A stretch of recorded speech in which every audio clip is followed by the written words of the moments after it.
right, we gotta set the date and the time. It is November 15th, 2001, the day the original Xbox came out. Oh shit, is that true? Yeah, dude. Holy fuck! It's an old ass console, my man. Wait, you're saying that it claims to be the day that it came out, but it's not actually now. Alright, I'm gonna fucking post this shit. Yeah, please do. On Twitter and the Discord before we do our big intro. For the people watching the VOD in the aftermath, you'll learn this is one of those 2.5 hours late because everything went to fuck. Nobody's watching. Did we put the game in? Huh? Did you put the game in? Oh, no. I did not realize I had to do that. You didn't realize we needed... I have to fucking edit the other shit. Gotta make the shit, you know what I'm saying? I gotta shit the bed. Sure. Oh, dude, we have Burnout 3 Takedown for Xbox. I forgot I ordered that. The greatest racing game ever made. Why am I not saying it? It's a new label. I don't know what I'm looking for. Alright, Metal Arms is games. Category Metal AIDS. Arms. We just got a In new the system. subscriber. Alright. Whoa, New Wave just subscribed with Twitch Prime. What is up? What a badass. Jalen Harris gave us $1 too, just to stay in the #1 spot because it's a new week and nobody has it yet. Oh, right. Thanks a ton, my people. We're not even fucking playing video games yet. We already made fucking $6. This is a good day. In one way. The disk drive won't open. What do you mean the disk drive won't open? I mean, the disk drive won't open. It's just tweaking out. Did you break my Xbox? What did I do? I didn't fucking touch your Xbox. There you go. You ass fuck my Oh ass. my god. Oh boy. I'm like, well, I guess we're gonna have to mod it live on stream. Yeah. Well, hopefully we can Oh, get that boy. game out again. Yeah. Is the hot water supposed to be working right now? You bet. It's not though. Is it working? Hell no. Alright. Alright, here we go. I didn't know they still made games for the original Xbox. I think people are making fun of the fact that it said Soul Calibur 6. I updated the information though. Oh, maybe I didn't click it. I mean, we could just play Soul Calibur 2. It's basically the same thing. Oh my god! You're watching I Am Games, the most on-brand stream on Twitch.tv.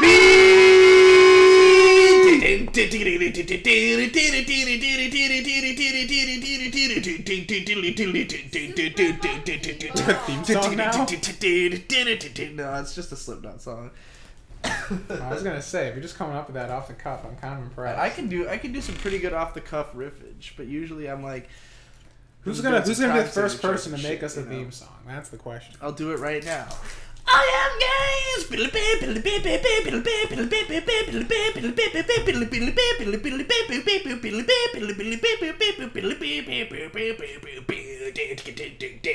Everyone workshop that a little bit. So this is Metal Arms. Oh boy, yeah, Metal Arms glitch in the system. This is one of those games that like. This thing got advertised like crazy on TV. Like, I remember seeing lots of commercials for it. And it's pretty transparently a ripoff of Ratchet and Clank. Yeah. But, like... It looks very Ratchet and Clank. The animations of the robot are, like... It's exactly how Ratchet moves. Clearly someone was like, I like Clank, but Ratchet's just getting in the way of my robot. Yeah, well... Fetish.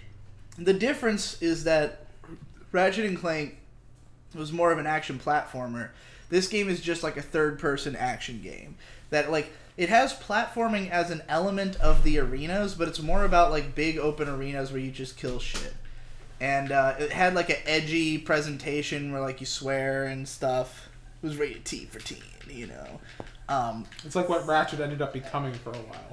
Yeah, and they advertised the shit out of it, but nobody I knew seemed to play it. And, like, it reviewed pretty decently. But it's one of the... I think a big part of it is that the game is short. Like, you can beat it in an afternoon. And I think that it didn't leave that much of an impression on people.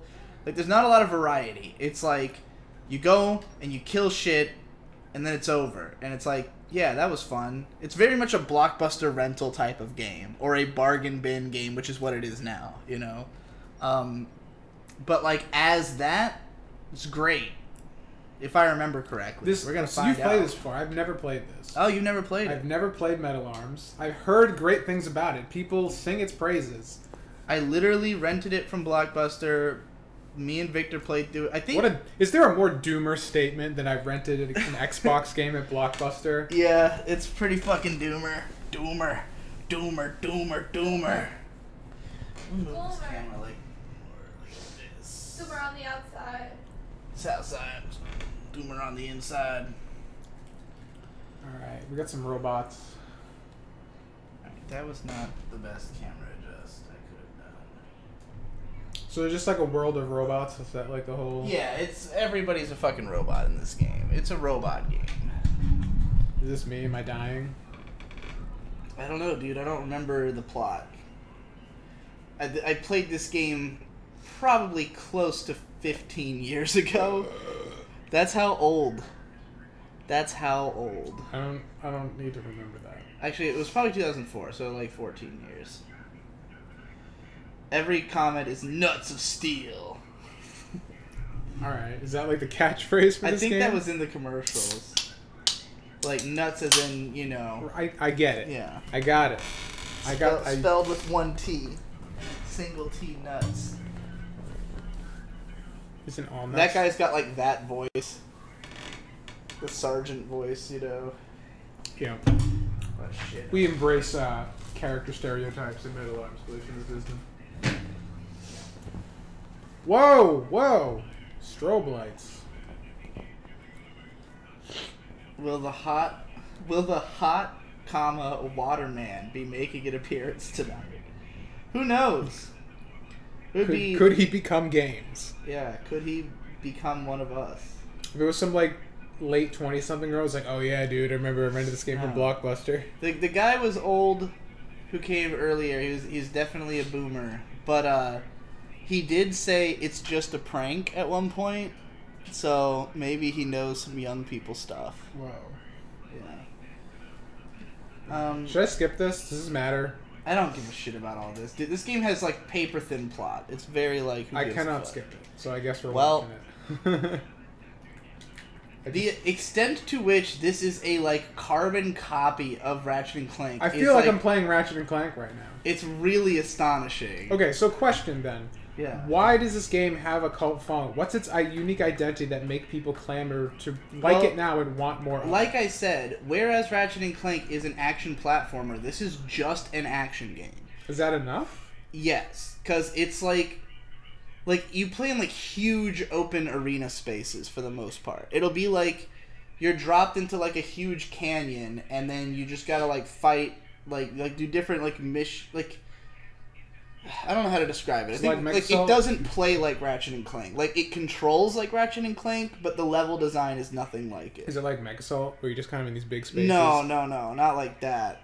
It's more like I'm trying to think of a good comparison. I just got diet soda all over my I Am Games shirt. It feels more like if you were playing like a first-person shooter on a multiplayer map, like imagine playing like Halo 2 multiplayer but as a third-person shooter game. So is this like one of those things where like we made a multiplayer game, we just threw some slapdash campaign together? No, because I don't think so. Not really. It's different from that too. It's not like just. It's a Goomba. Look, it's been 14 years since I played this game, so it's hard for me to remember exactly the nuances of what makes it I'm just unique. killing time while this unskippable cutscene plays out. I just know that when I got this, like, I got it because it looked like Ratchet and Clank, and when I played it, I was surprised how different it was, considering how similar it also is. It's not quite like Ratchet Deadlocked, because I do think Ratchet Deadlocked might have been made because of this game. Like, that maybe because this game showed how, like, just the straight action mechanics could be fun on their own, they went like, oh shit, like, well, if somebody else is gonna make a game like that, why don't we just do it, you know? Did this game sell like shit, though? I don't think so. I don't think it sold like shit. I don't know why it hasn't had a sequel. Like I know Activision just doesn't want to do anything with the license because they have it now. I think don't they know bought if there's some kind Sierra. of drama behind it or what. Like, I know the original creator of this game is like really wants his baby back. is that true? I believe there was like a thing for a while, the creator trying to get it back because he wanted to make another one. Because I think Sierra published this game, and then Sierra I think was bought by Activision, and then Yeah. Activision just sitting on the license now and won't give it back to the guy, but refuses to use it for anything either. I might have the companies wrong, but I think that's... No, it's. Alright, Yeah. alright, I'm shooting. I got a gun, shooting my laser. It was developed by Swingin' Ape Studios, published by Vivendi Universal, Alright, so it's not Sierra. but it's listed as publisher Sierra Entertainment as well. Maybe for Vendy's... Swingin' Ape Studios is a video game development studio founded in 2000 by people who left Midway. They had completed the water-based arcade racer Hydro Thunder, Yeah! and Metal Arms was their only release. The company was acquired and integrated by Blizzard in 2005. Which is owned by Activision. Huh. Well, there's probably a story here that someone's told. I'll have to do some research on it before I... This game's Approach running at a making good video. frame rate. Oh yeah, it's a it's a good game. I don't know if it's a variable frame rate. It we're just in a looks small like it area right should now. be a like cheap knockoff of Ratchet and Clank, but it's actually a good game. I would hope so. Wouldn't want to It play a did- bad okay, game. so I'm looking at Already played Mega Man 11. yeah. So it looks like this game had critical acclaim but underperformed commercially. That is about what I expected. But I'm wondering if it underperformed as in not a lot of people bought it, or underperformed as in it didn't recoup the insane advertising budget it seemed to have. You know, I don't know Like, why you would advertise that much. underperformed is a in the world of video games. It's a nebulous term. Yeah, like Tomb Raider underperformed. Yeah, well, You know? don't listen to anything Square Enix says. Yeah. Oh, I think there's an enemy coming up soon. Like, I think they probably advertised it so heavily because they literally expected it to be as popular as Ratchet and Clank. You know? So, like, is it that it... I don't know. I gotta find out. I think I was supposed to figure out how to jump until right now. This game was also apparently released on the Xbox 360. What? Yeah. That's what All it looks this like. time? All this time we spent looking for the game, we could have just gotten it on the 360? It was released I just on made a Xbox Cuphead demo 360 blunder, through by the way. Xbox Originals. Oh, okay. So, Oh, you get like no air momentum. I'm learning that the hard way right now. there was supposed to be a Metal Arms 2. Vivendi had commissioned a sequel before the release of the first game due to the positive pre-release reception. 3 months after development began, the game was cancelled due to the first game's poor commercial reception. Blizzard Entertainment acquired Swingin' Ape Studios in May 2006. Steve Rank of Swingin' Ape later tried to acquire the IP, but Vivendi wouldn't part with it. In 2011, the rights appeared to reside with Activision. Vivendi was acquired by Activision in 2007. Blizzard acquired the Metal Arms trademark in June 2014. The trademark was updated in September of the same year to include mobile devices. So Blizzard has the trademark now, which is where the guys are. So I guess it's in their hands, but Good luck. They're making way too much money on Overwatch to give a shit about anything else. yeah.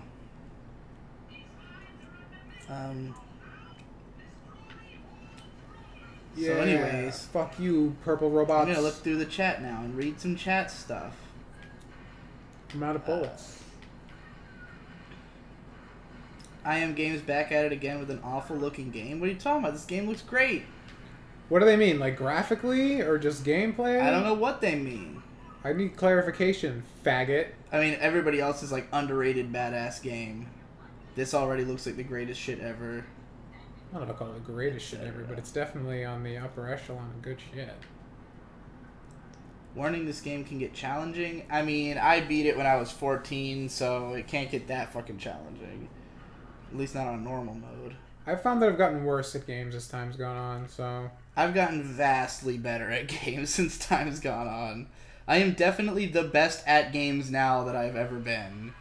And considering that everybody thinks I am shit at games, that means that I must have been pretty fucking bad. Have you guys played Sleeping Dogs? No. I remember when it came out, it was the best looking game I'd ever seen. But I mean, there's a lot of games that take that. Oh man, Tom, do you ever have those times? I mean, surely you do, where it's like you go back to something that you remember looking really great, and it's just like, oh no, dude, yeah. And not even like necessarily for like you know, because it's aged, but like just the art direction is not what you remembered in your head. Absolutely. I can think of an example right off the top of my head is the cinematics in the original Siphon filter. Oh yeah? Those blew my mind to shit as a kid, and if you look at them now, they have like squares for hands in the cutscenes where they don't need to. It's just... Ooh, it's bad. Isn't that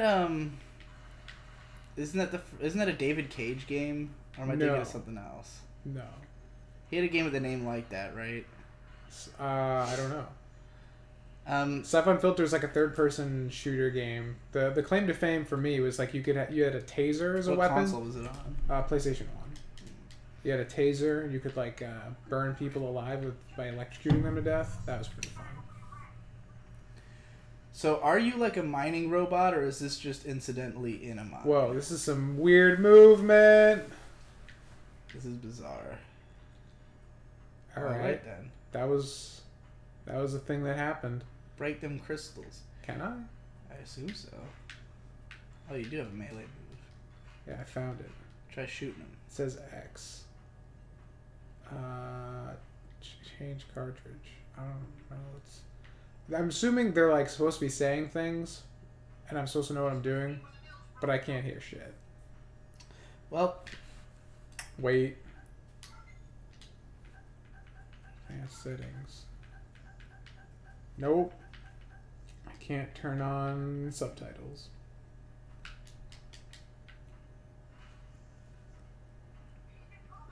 thanks for introducing me to Not Unlike the Waves by Agaloch Digi. Awesome fucking song. Hell yeah. I literally named my old fucking music blog after it.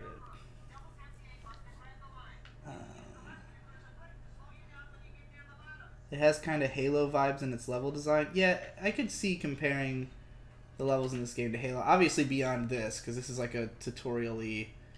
This is really interesting, though. Like, it's interesting that this is clearly a tutorial, but this place feels massive, and I really appreciate that.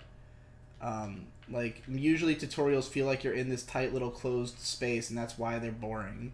Like, a big part of it is that it's just like I haven't started the game. This, like, feels like you're playing the game, even though, like, not much has really happened. Yeah, it's got some good set piece stuff. Oh, it did it.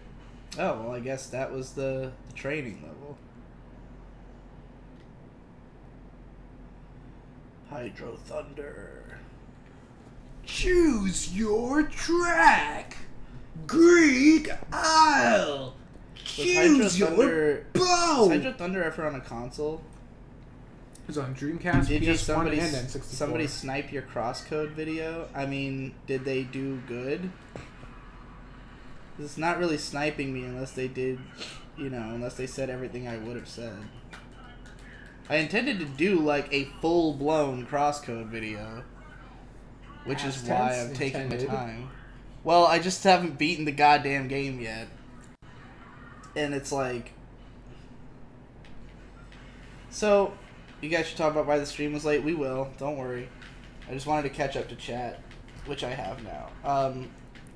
But to talk about crosscode and, like, my intent... So, like, right now, as a YouTuber, like, I think that getting into the gaming space is interesting for me because, like, I've been an anime YouTuber for a long time, and as an anime YouTuber, you can talk about literally fucking anything, and nobody's done a good job yet. Because there are no good anime YouTubers. So, like... If I wanted to talk about basically any show, I know I can find a really unique angle, or just bringing it up at all. Like, I'm gonna describe it in a way that's more fulfilling than what people have done so far. Whereas in the video game space, there's just fuck tons of people doing it. And it's not even like lots of big guys, but there's lots of big videos where, like, even relatively small games analysis channels, like, will might have a video with like 250K views because they were the first ones to cover something that people were looking for, Like I said, well, I guess I didn't say this on stream. So we played SPV3, that Halo mod, for a couple of streams last week, I think. Times. Whenever the fuck it was. And, like, I had, like, we played a little bit of it. It didn't seem like the best game for streaming, but, like, I had already come up with some shit to say, so I was like, yeah, I'll go ahead and do it. And, like, I was kind of approaching it under the presumption that it was not super well known, that, like, not a lot of people have probably heard of this thing, so I can, like, sell it on the basis of, like, oh yeah, it's like Halo 1 and 2 nostalgia combined, right?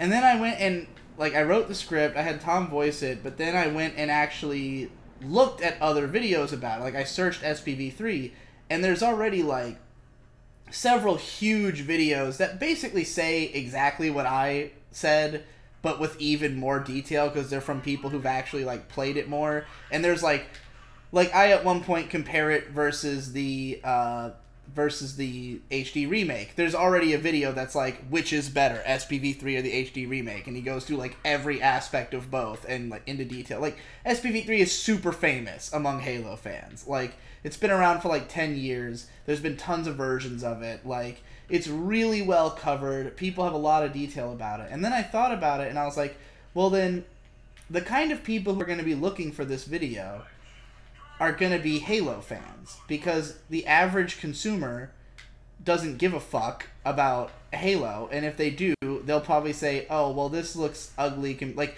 I'd rather play HD graphics. The guy's telling me what to do, and I can't hear a word he's saying. Do a big jump? I think he's saying... Oh, you gotta cut down those wires on the top left. Like, cut these pipes down. You needed that with blade. the buzzsaw. Yeah. Okay.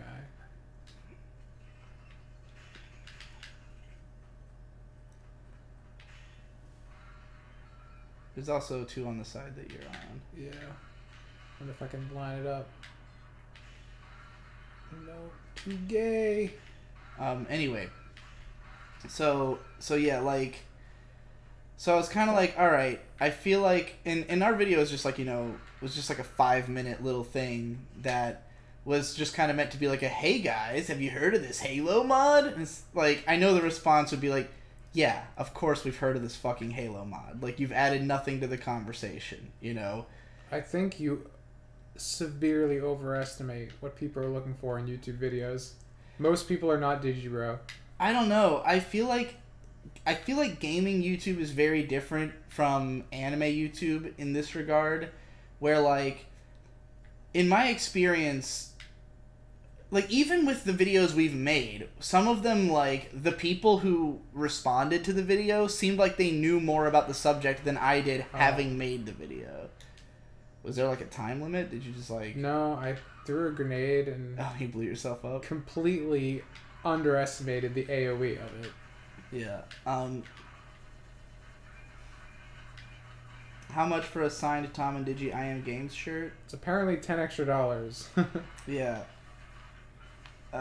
That someone set a precedent already, for that. Yeah, so. someone already paid that. So they Yeah. It was not me who said that. They offered to pay $10 extra, and I was like, oh, sure. So I guess the market has set the price itself. Bobby the Joe invisible Brown hand says, at work. I think gamers are more open to critique than anime fans. I definitely feel the opposite of that. I feel like gamers are more open to what they feel as justified critique, but, like, the thing about... This is my opinion. I think gamers are just more cynical. I think Yeah. So, like, it's not that they're more open to critique, it's that the general consensus of the gaming community, especially with modern titles, is more negative. Right.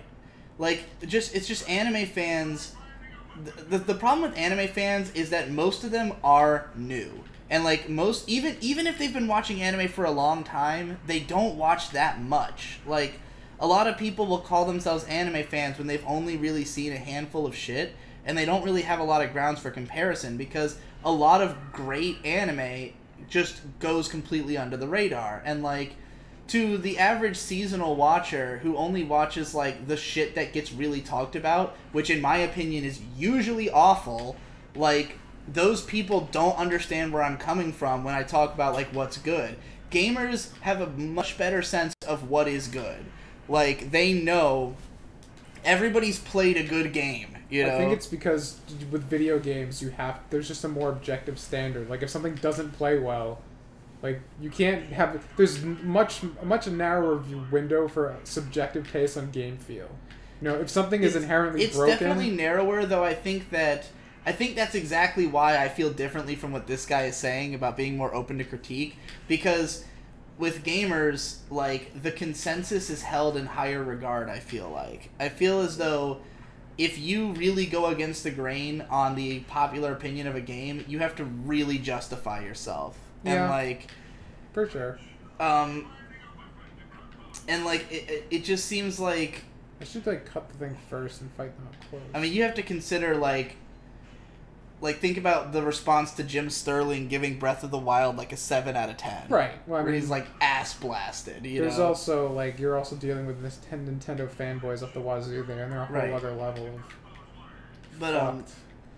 I think that gamers are a lot more aware of, like, the conversation surrounding the games, because part of it is that for a lot of gamers, gameplay is the only thing that really matters. Like, they don't care about the narrative, they don't care about, like, themes and shit like that. They really just care about gameplay, and, like, they really hold in low esteem anybody who isn't very gameplay focused and, like, just breaks down that, like, you know, those elements on what they see as an objective. I feel like gamers are a lot more like, oh, there's an objective quality, and it's like, you know, I never believe in that.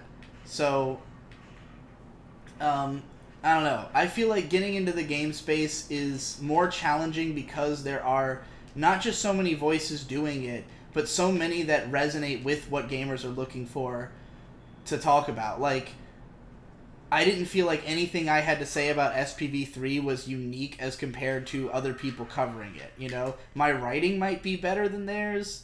It's possible that the delivery is better than theirs, but, like, in terms of the actual things said about the game, it was, like, exactly the same. And I don't think gamers would respond to my video better just because it's written a little better and doesn't waste as much time. And it's not like a dramatic difference. Like, the videos were fine that I watched. Like, I didn't have a problem with them. Whereas, usually, like, okay, when we covered Shinobi, I only found one video about it, and I thought the video sucked, you know? It was, like, a very traditional 17 minutes, guy kind of rambling and, like, putting too much of his own jokes and like, you know, haha, I'm a personality on YouTube. And I was like, nobody's gonna care about this. Like, if there's two videos and one of them's this guy, you know?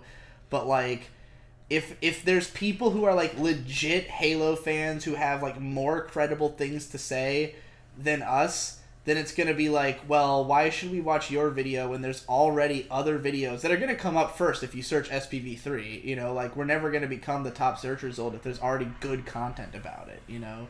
So, like, it made me think about what kind of games to cover, because, like, I try to be very calculating with what games we cover on the show, and, like, I think that the stuff that will get the best attention is either gonna be stuff that nobody's covered even though a lot of people like it, or stuff that that we can say a whole lot about, or say something unique about, or explore in a lot of depth.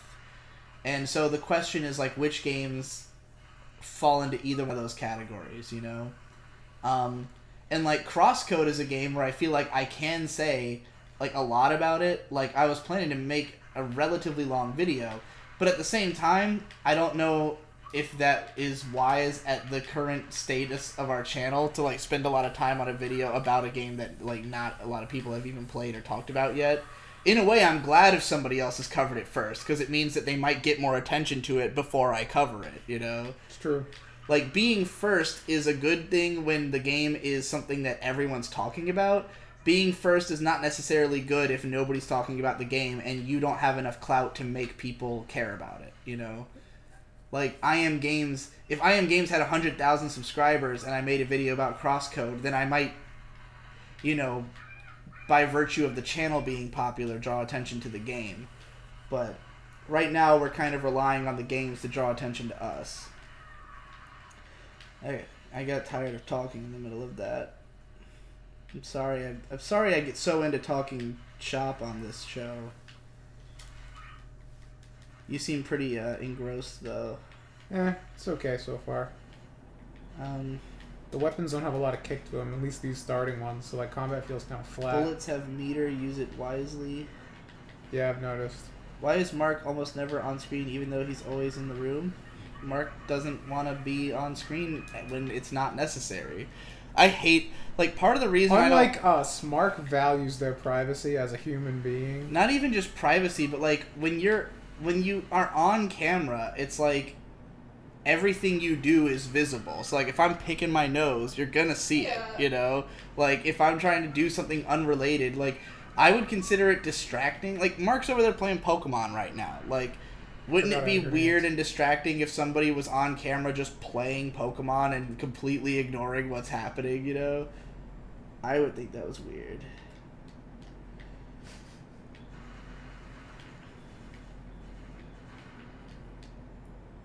I remember Halo 2 blew my dick off graphically at the time. Blew everybody's dick off at the time. Yeah. Unless you were my friends who were all PC Master Race people, like, Half-Life 2's so much better. I mean, I don't think Half-Life 2 has as good of art design as Halo 2. Technically, it did have better graphics, though, like poly to poly. And that's Yeah, what they were for sure. arguing, because that's all they cared about. Oh, yeah. I forgot about why I was bringing up that whole visuals thing, because Spew acquired. so relative or relevant to what I was just talking about. I kind of feel like right now, as we're in what I would consider to be the twilight years of YouTube, where most things have been talked about and everybody's kind of used to the idea of like analysis videos and stuff. It seems like right now the most valued thing you can do is to make the biggest, longest, most end-all thing imaginable. Did you see that there was a guy who made a 7-hour analysis of Pokemon Ruby? Yep, I thought it was really good. Ultra Ruby. Yeah, did you watch any of it? No. It's pretty great. If I was going to spend 7 hours watching a video, I'd just play the fucking game. I mean, the thing about it is that he's a really hilarious Irishman, and or Scotsman, and it's a lot of fun to listen to him talk. There's a lot of gags and funny, he's got a fun voice and really fun personality, and like he approaches it like, look, what I'm doing here is ridiculous and stupid, but like I just gotta get it off my chest, man, you know. At least self-aware, I'll give him that. Yeah, it's surprisingly endearing video. I mean, I'm sure the video's great. I just don't have that kind of free time. No, I've been like just like when I have nothing else to put on, I've just been throwing it on for like 5 minutes at a time. I'm just going around in circles right now. I think I am. But like right now, like those are the videos that people are like paying a lot of attention to. It's like the big long fucking, you know, Joseph Anderson videos, Matthew Matosis, like these people doing super fucking. And I think it's because it feels more complete. It's like we all kind of know the basics at this point. Like, enough analysis videos have been made in every medium that, like, we all know what makes good cinematography now. We all know what makes good gameplay and, like, you know, good controls. We all know what makes good animation. So it's just a matter of, like, taking an individual work and breaking it down to the furthest possible extent. Because if you don't go that far, then you're probably just repeating shit that other people have said. And if you really want to break something down in a lot of depth, it behooves you to choose something that either is very good or very bad. Because there's always way more to say about it, you know? And, like, if you're not going to do that, then you need to pick something that is really unique in some small specific way, or just like nobody's talked about it at all. So here's sort of the categories that I would to give an example of each. In video games, Shinobi is a great example of a game that does like one thing really unique, and that not enough people have talked about. So like 10-minute video about Shinobi is perfect. There'd be no reason to go into like super extensive depth about it, because it's not like there's not so much going on that it would justify that. But like, you know, it deserves that shorter form kind of video. But if you're gonna do a big long video, it should be about like some legendary 10 out of 10 game, or something that's like a sequel that fucked everything up, you know. And like these are the kind of things that get the, you know, that are the, just make the most sense to talk about in the current climate. So for me as an anime YouTuber, I'm kind of applying this same logic. And when it comes to anime, not enough people really give a fuck about the stuff that's like unique and old, because most people just care about fucking what's new or what's great, you know? So like with video games, you can more easily get away with doing a game like this. With anime, nobody would give a fuck, you know? So because I'm tired of watching bad anime and writing about bad anime, which is usually bad for the same reasons, it's cynical cash grab bullshit, and like it's fun to talk about it if it's a sequel, because it gives me an excuse to, you can just walk into that shit, man. Just go in there. Or I guess press the button. What it is? There was like a contextual. Yeah, I'm trying to hit Y. Nothing's happening. Maybe you gotta stand in the middle of the platform. I'm talking to him. Were you just recruiting him? Is he following you now? So I was trying to leave, and he's not following me. So what is going on? I have no fucking idea. Press wait. Is it the bucket? No. Maybe. Well, maybe he'll just appear in the next room you go into or something. Oh, now he's following there me. you go. Well, dude, what? That was weird.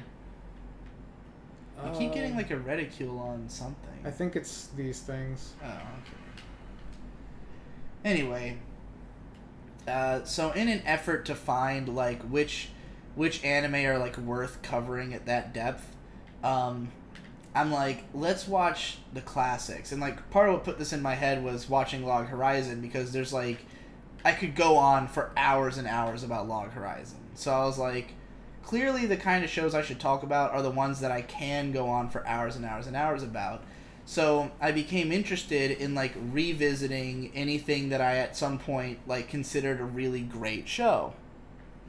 So I went to watch Sora no Oto, which is a show called Sound of the Sky. It was a very early A1 Pictures show that I always considered to be like their first and last really great show. Whoa, what the fuck? Whoa. Oh, I guess you took control of one of the bad guys. I guess so. Neat. I feel like a huge part of the appeal of this game is just the, like, particle effects of, like, watching shit explode. You seemed like you're in a state of, like, dazed confusion for a while now. I'm, like, kind of tired and don't feel very well, so I'm just trying to, like, do my job right now. I'm sorry. Kind of how I'm feeling. It's been a weird day. Dude, it's been a fucking bizarre day. The last 2 days have been, like, not real. I don't What really happened know yesterday? why. That was weird. I marathoned Netflix, like, all day the night before. I went to bed at, like, 7 a.m., got up at 5 p.m., and the whole day just didn't feel weird. Then, like, I was feeling really sick. I went to the gym thinking I'd feel better. Felt worse. Went to bed, like, after being up for 4 hours, and then got up at, like, noon today. So the last 2 days have barely existed. So yesterday you were awake for like a grand total of like 5 or 6 hours tops. That's amazing. Yeah, it was very odd. Well, I'm sure you slept out some of the sickness, maybe. I hope so, because this whole like feeling like poop ain't doing it. Especially when I'm doing Devtober all month. Yeah. I lost a day, which I was not happy about. Oh man, at some point I'll get to the story of what happened today. But anyway, point being, I watched Sound of the Sky with the expectation of like, this is a show, and all of these I'm like showing to May for the first time. So like Log Horizon, she and I watched it all the way through. We loved it. It was awesome. Then we watched Shiki all the way through, and that was great. It's not like a 10 out of 10, but it's a really good show, you know. So I'm like looking through my hard drive, like what should I show her next? Like what's the next like show I haven't watched in 10 years that I remember thinking was amazing at the time? And so I put on Sound of the Sky, and at the time it came out, I considered this to be like the most beautiful show I'd ever seen. I was like, the backgrounds, the town that it takes place in is so gorgeous and so memorable. But this show came out in 2010, and it was really at the beginning of the era of the digital art backgrounds that most people are still impressed with, and I am not. Because the thing about digital backgrounds is that they usually use template tools. Like, they usually use just, like, you know, a bunch of splotch tools that are... It's basically a way to make a lot of detail really easily. Yeah. However, once you know how it's done and once you've seen it a lot of times, you can recognize it immediately. And granted, there are some people who do it better than others. Like, I've seen it done really well, and some of the shows that use those techniques are still beautiful. But it gives this feeling of, like, auto-generated prettiness. It's like, yeah, anybody can make backgrounds that look like that, you know? And so, like, revisiting Sora no Oto, it was like immediately apparent to me that not only were the backgrounds just way less like even pretty and detailed than I remembered, because like in my mind they were like Ghibli backgrounds, and in reality they were not at all, but like just, you know, seeing it that way, and like such a huge part of the appeal of the show to me was that it was beautiful.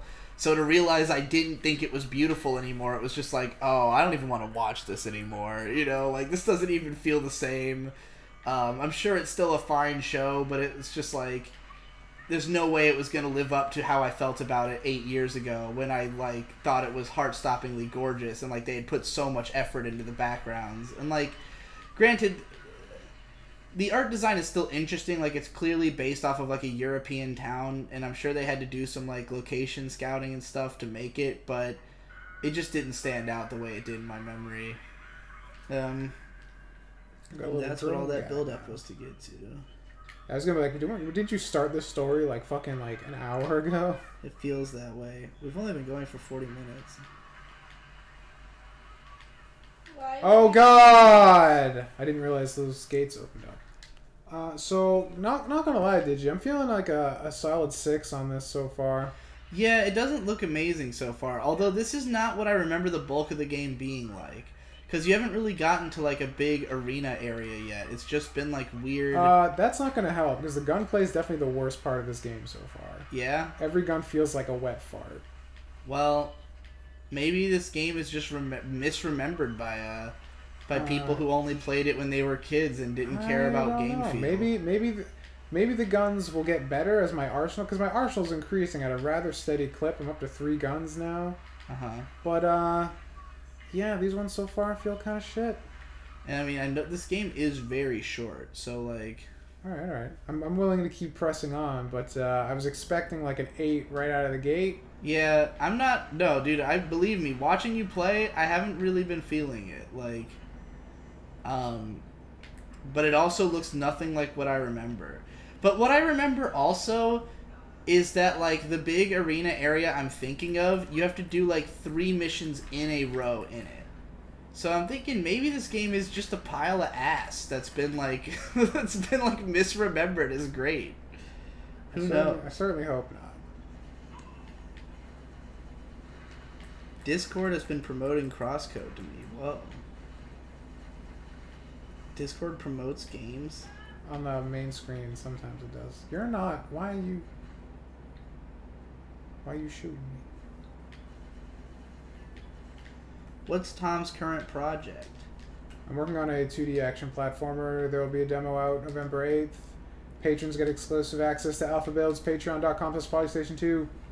Also, if you just, like, follow Tom literally anywhere, you'll get updates on it constantly. Yeah, go on Twitter. There's lots of GIFs and stuff. Twitter, YouTube. I have been doing daily devlogs on YouTube. Yeah. Which are not very well done. I record them at 3 in the morning after I'm done recording, and I'm very tired. And of course the I Am Games Discord, where we have a whole dev channel for dev people. Yeah, it's great. The I Am Games Discord, I'm not even as like a way to like chill right now, is unironically great. It's a lot better than my personal Discord. Like, the people are like big up on the DAT shit, and like I found out about ZeroNet, which I want to check out. Like lots of like alternate web stuff. We have a lot of people who are apparently programmers. A weirdly large amount of game devs. Like, how can there be so many game devs just within the span of our community? I mean, games. There are guys making there are guys like on serious teams and shit. Yeah, it's pretty weird. Did you see that fucking F-Zero clone game Dude, that it was guy's dope as working fuck. on? Yeah, that shit I was looked about neat. that shit. There's a guy who's one of the guys. Namkai Bando is gonna be fucking hot as Well, I think that fuck. guy's on like an actual team. Like I think they're like We'll a real. rep him. We'll link him in affiliated games. But yeah, he's. Want his brand, his studio dragged into the gutter that is I Am Games. They're working on a game that's like F-Zero with PS2 graphics. Really like graphics like this, you know, like this kind of level. This is my aesthetic. Yeah. This is my shit. Even though I'm making a 2D game, it's fine. Don't worry about it. Don't think about it too much. Working my way up. Alright. Press Y to use the Switch. I'm gonna do it. Digi, thoughts on Kuchu Barranco? I haven't seen it in like 10 years, but I remember loving it. Coochie Barranco? Kabuki Baranki. Oh my god. Digi, I'm bored. Yeah. I'm bored. I think I should use grenades more. Oh, there's a little flyy guy now. Whoa. Alright, got him. I wonder if the fun of this game is like the particle effect explosions, which don't impress me by my modern gaming standards anymore.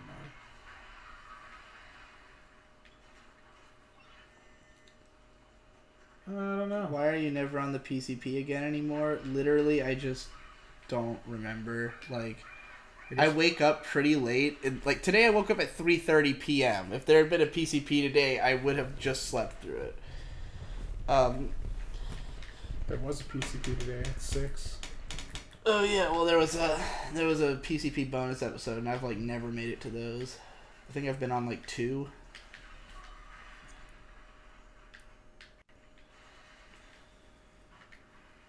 It's just an enemy maker. Now it's fucking dead.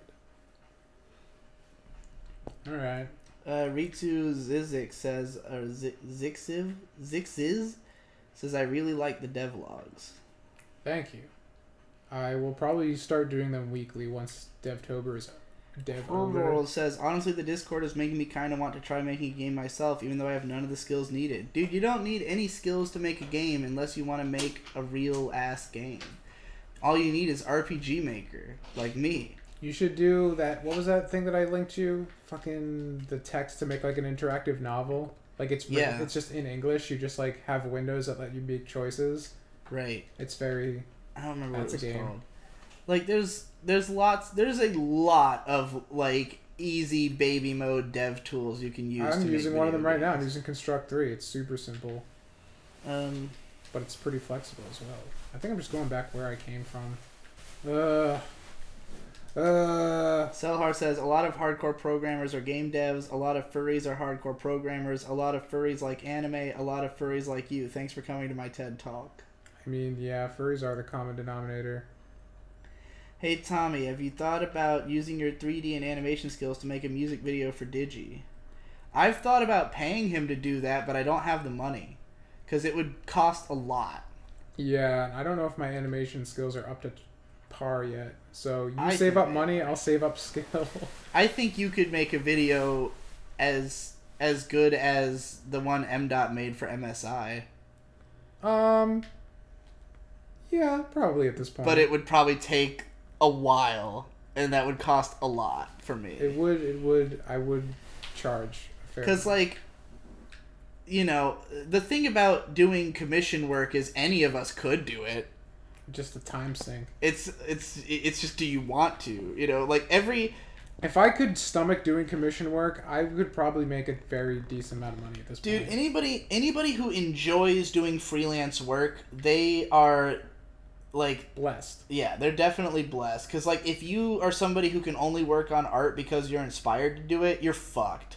Like, if you're somebody who can just have art skills and enjoy just using those skills, even if it's not for your own endeavors, then yeah, you're in a better position. What the fuck is going on? What are you trying to do? I don't know. The cursor's just randomly lighting up at things. I let those guys Did you out. just go through that door? Does this door open? I thought I already went this. All the doors look the same. Yeah. I thought this was think back you've where I been- started. Yeah, this is from where you've been. So maybe the other door.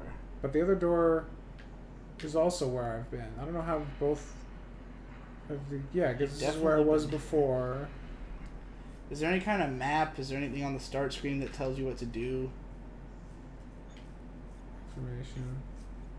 No. No. Mission Find objective. your way. Find your way to the far end of the mill mines. Well, I'm gay.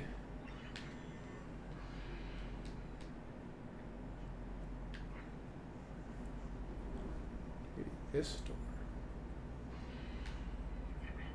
Alright, I think I did it. Tom is making me want to learn how to make 3D models. Do it. Get Blender. Yeah, It's free? It's easier and it's free. Oh my god, get off my dick. I was thinking of trying a Toho style 2D vertical scrolling bullet hell game. Those are probably fairly easy to make. I imagine most of the difficulty in that comes from game design. Like, Yeah, I more mean- so like as in level design and You can set up the basics. Okay, the great thing about Construct is that it's baby mode. It's cheat mode. Like, I'm doing a platformer right now, and Construct is designed to make simple 2D games, so they have these things called behaviors. So I made, like, my character sprite for Izumi, and then it's like, I could sit here in Godot and, like, try and manually code a movement system, or I can just go into Construct, click on the sprite, add a platform behavior, and it moves like a platformer, and then you're done. So, like, it's very simple. then do you just have to slap animations onto that? Yeah, and then you just like go into the events seat and say when you press left, play the left animation. When you press right, play the right animation. When you jump, play the jump animation. And then you for anything else above that, you just set it up with custom keyboard controls. Like when I press X, do the attack and like spawn a hitbox. And like there's work involved, but to get the basics, like just like the very beginnings of like things that start to work, you can do it very simply. And then iterating is pretty straightforward. It's good. I like it. Use it. Mad Hyena 9 says, my plan to be games is to make an epic furry fantasy RPG, then figure out how to model and make a furry Zelda-esque adventure game. I mean, the furry angle is a good option because they have money. Yes, furries have the money. That's why I hope Izumi... I should put Izumi on Fur Affinity. I really should just start going in that direction. Start milking that audience all kinds of good. Have you seen anything by Jimmy Screamer Claus? He follows the Whoa! same vein Jimmy as... Screamer Claus? Damn, I haven't heard that name in a while. But yeah, he was a buddy of M-Dot for a while. Oh. And they did a podcast together called the Forever Alone Filmmaking Podcast. And Jimmy used like a bunch of prefab assets to make his movies. And they were like really fucked up with like God being in them and like dogs fucking people. It was very weird. It was very fucked. I forget. I think he's working on a new project right now. I forget what his first movie was called though. I know you put announcements, etc. in the Discord, but you should probably put your stream schedule in your Twitch bio. It's standard on here as far as I can say. I didn't even know there was a Twitch bio, but it's literally on the screen. Yeah, on if we're not streaming, it says when the streams are. Yeah. But I mean, we can add it. I guess I beat the level. I thought I was backtracking, but I beat the level. So the level design there was very confusing. Yeah. My brain hurts. Yeah, this game is kind of nauseating so far. Like, also, I have a migraine that might be making it harder for me to focus. I'm developing a migraine. Oh, and I maybe think this this is game why. is part of it.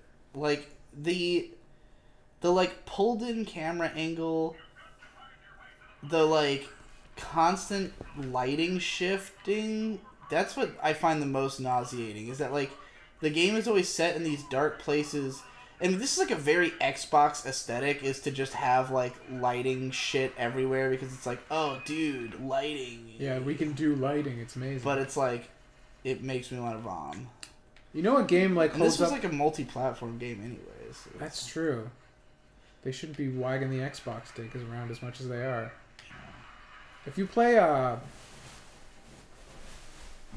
Chronicles of Riddick. Man, that game still looks pretty good today. Yeah, that game was all about lighting. Did that game have a lot of fanfare? I know it got a 360 release. It had it was definitely reviewed extremely well. That was like one of the first console games to use normal mapping. I remember there's a huge article in EGM or Game Informer where they were like, look at this, is called bump mapping, and it's totally revolutionary. Infinite Walrus says, this game is making me somewhat sick to watch, but that might also be the Arizona tea.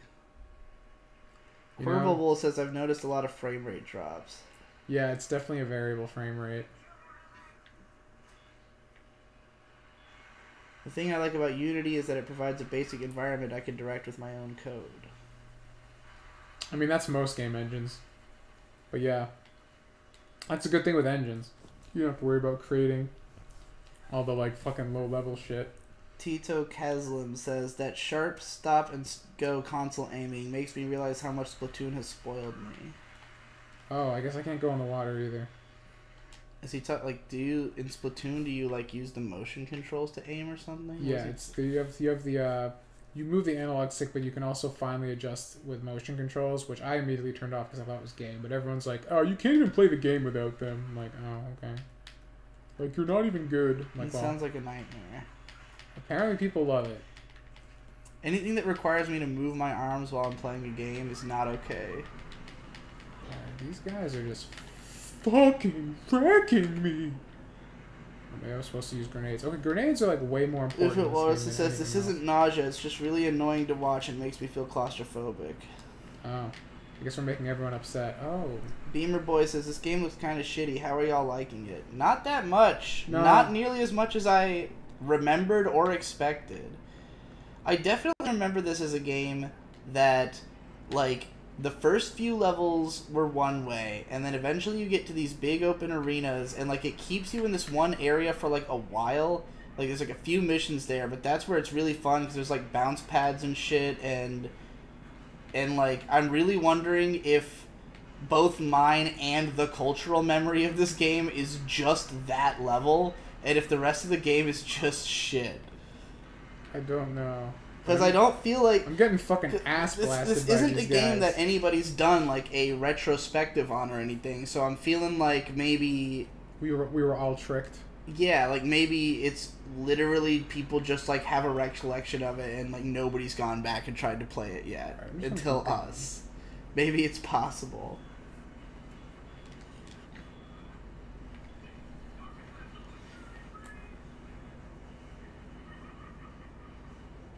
I recently realized that gaming while standing is way better than sitting.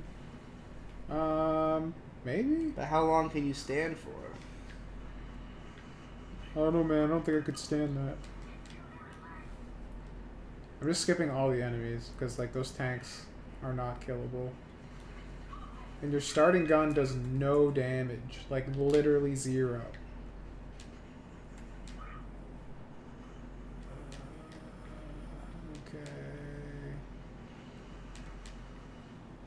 I just left them behind. They didn't even penalize me for not killing all those guys.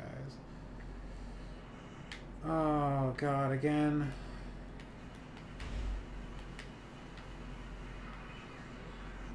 Alright, fuck that guy up.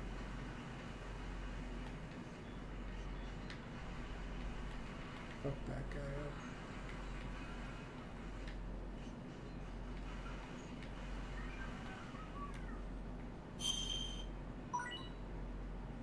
Hello, ladies and gentlemen, it is Triple G, and welcome to the Grizzly Swinging Ape Studios. Oh, you're watching a video while we're making our video? I'm watching a video about this game. It's the only review I saw. This is amazing. Aha! Our first opponent's in battle. The vehicle's pretty cool, but it handles a bit like the Warthog in the Halo series if you filled its chassis with balloons. AKA floaty, and sometimes the hit detection is ridiculous.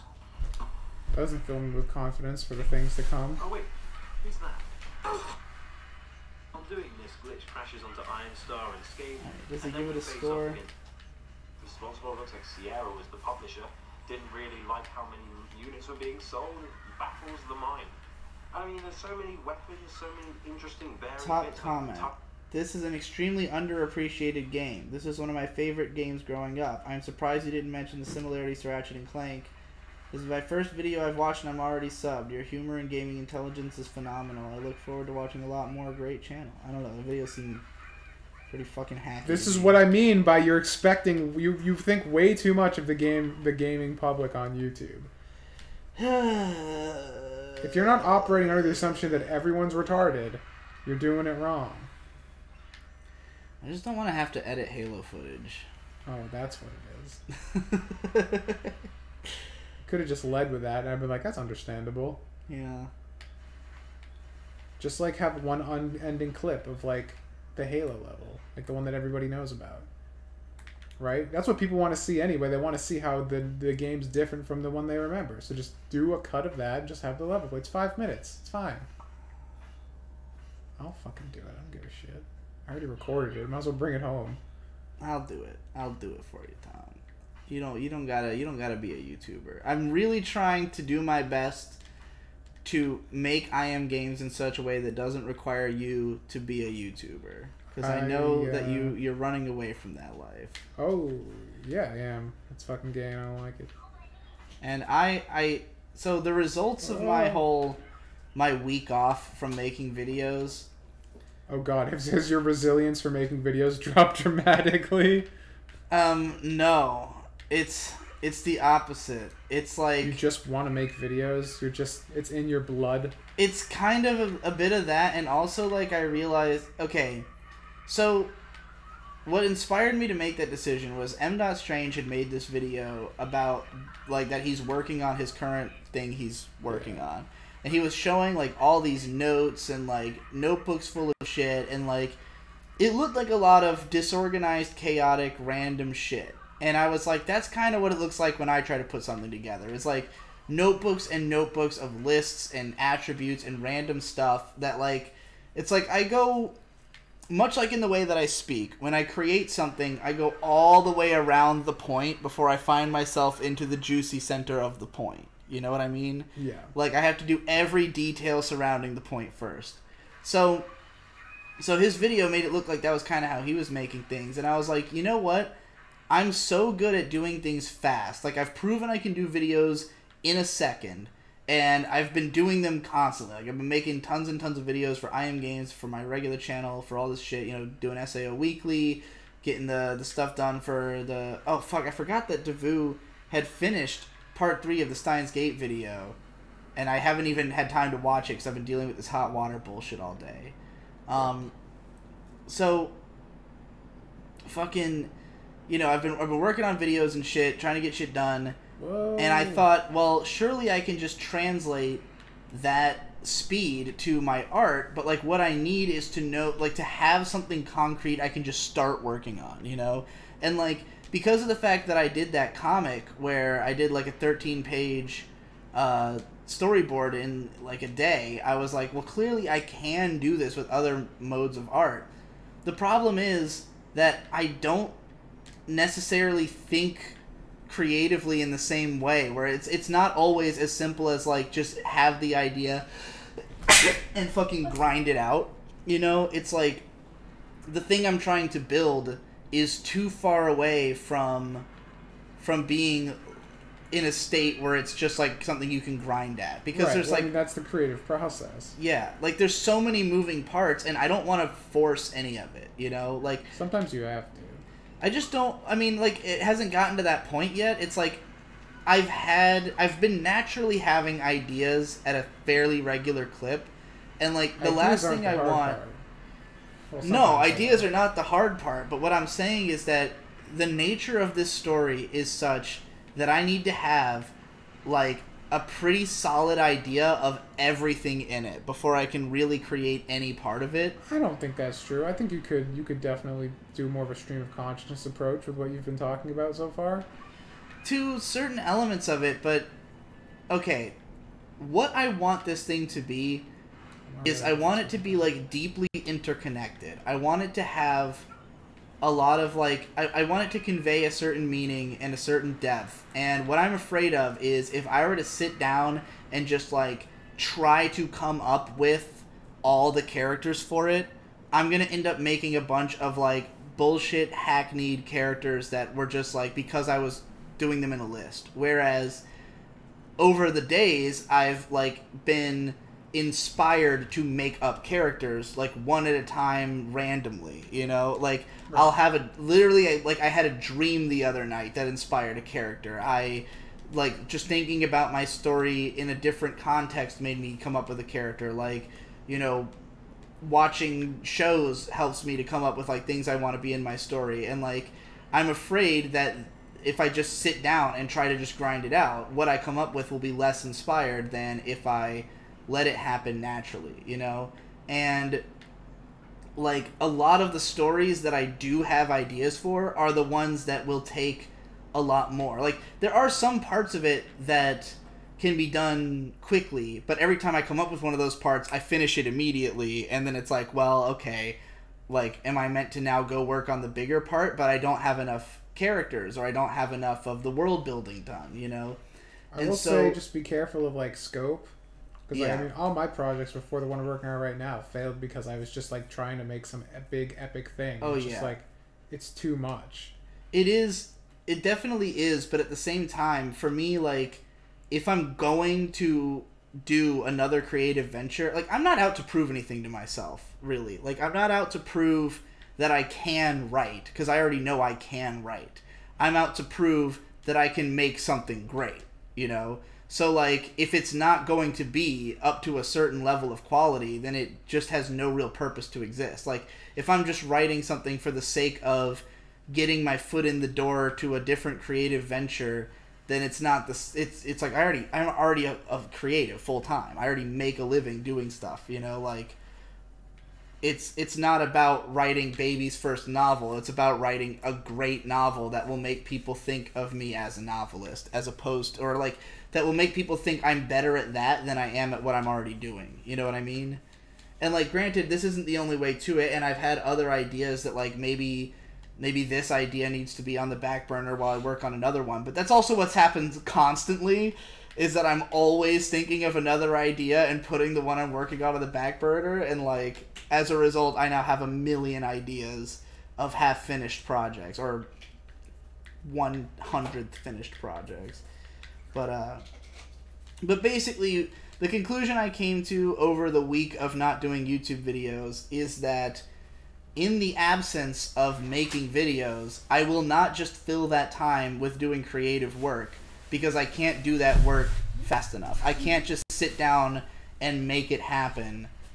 So, like, instead, I ended up just, like, watching a lot of anime and doing other shit, you know? It was more like a vacation week than a work super hard on my creativity week. I did do some stuff. I built a website on fucking Beaker.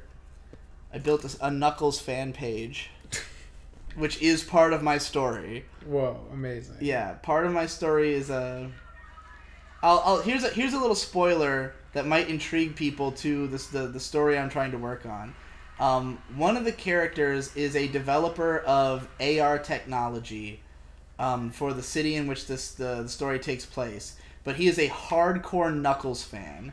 And so if you were to turn on your like AR goggles, everything is Knuckles themed all throughout the town. And he has a Knuckles fan site where he like talks about his connection to Knuckles and how like playing through the Knuckles stages in Sonic Adventure 2 inspired him to become an AR programmer. Because he would just like sit around and play Knuckles levels and like listen to the music and be way into it. What a legend.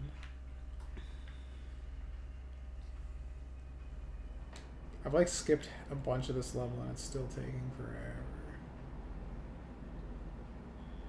forever. Something there's like some while I wasn't looking at the chat, there was something about a shop. In this game? Yeah, I think you missed a shop. Uh, Let me look. okay. Let me look more closely.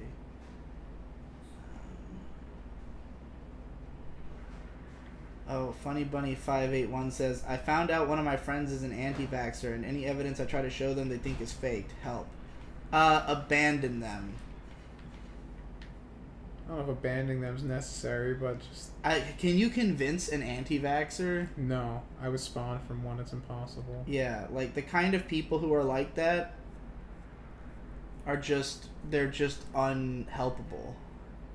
I'd say it's worse to have one as a relative because like my brain has been like permanently influenced by that. Like I always in the back of my mind I'm like, but what if it's right? You know, when your friend does it, it's just like, yeah, fuck you. But if you're raised by it, it's just like part of the way you grew up and it's always in the back of your mind. Now at the shop, talk to them. Talk to them, please. Upgrade your weapons first. It's too late now since you got the checkpoint. Was it like those 2 robots that I passed by way earlier that I thought were just other NPCs that were supposed to help me shoot things? Probably. Well, everything about this game is unclear to me. Yeah. This guy says, nah, they want to review the game, they need to know the shop exists. And then this guy says, if they're reviewing a game, they need to experience the game. If it isn't clear you need to shop, that's also part of the game to review. I think I'm just going back where I came from again. And I am. Fuck this game. I'm gonna say it. I'm gonna say what I say every time. What do I do? Where do I go? See that? It's bad conveyance. Definitely bad conveyance.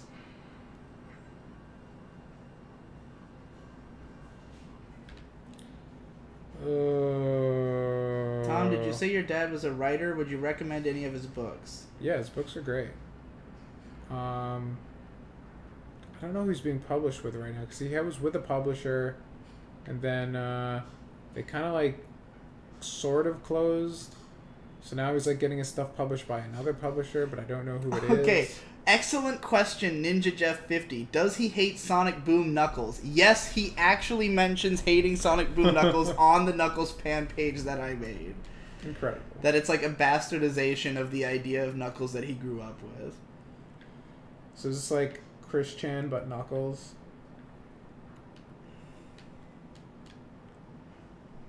I need a det pack. Not a jet pack, mind you. A det Yo, pack. Digi, are you ever going to make top 10/20 lists for the 2017-2018 anime, or are you done making lists like that?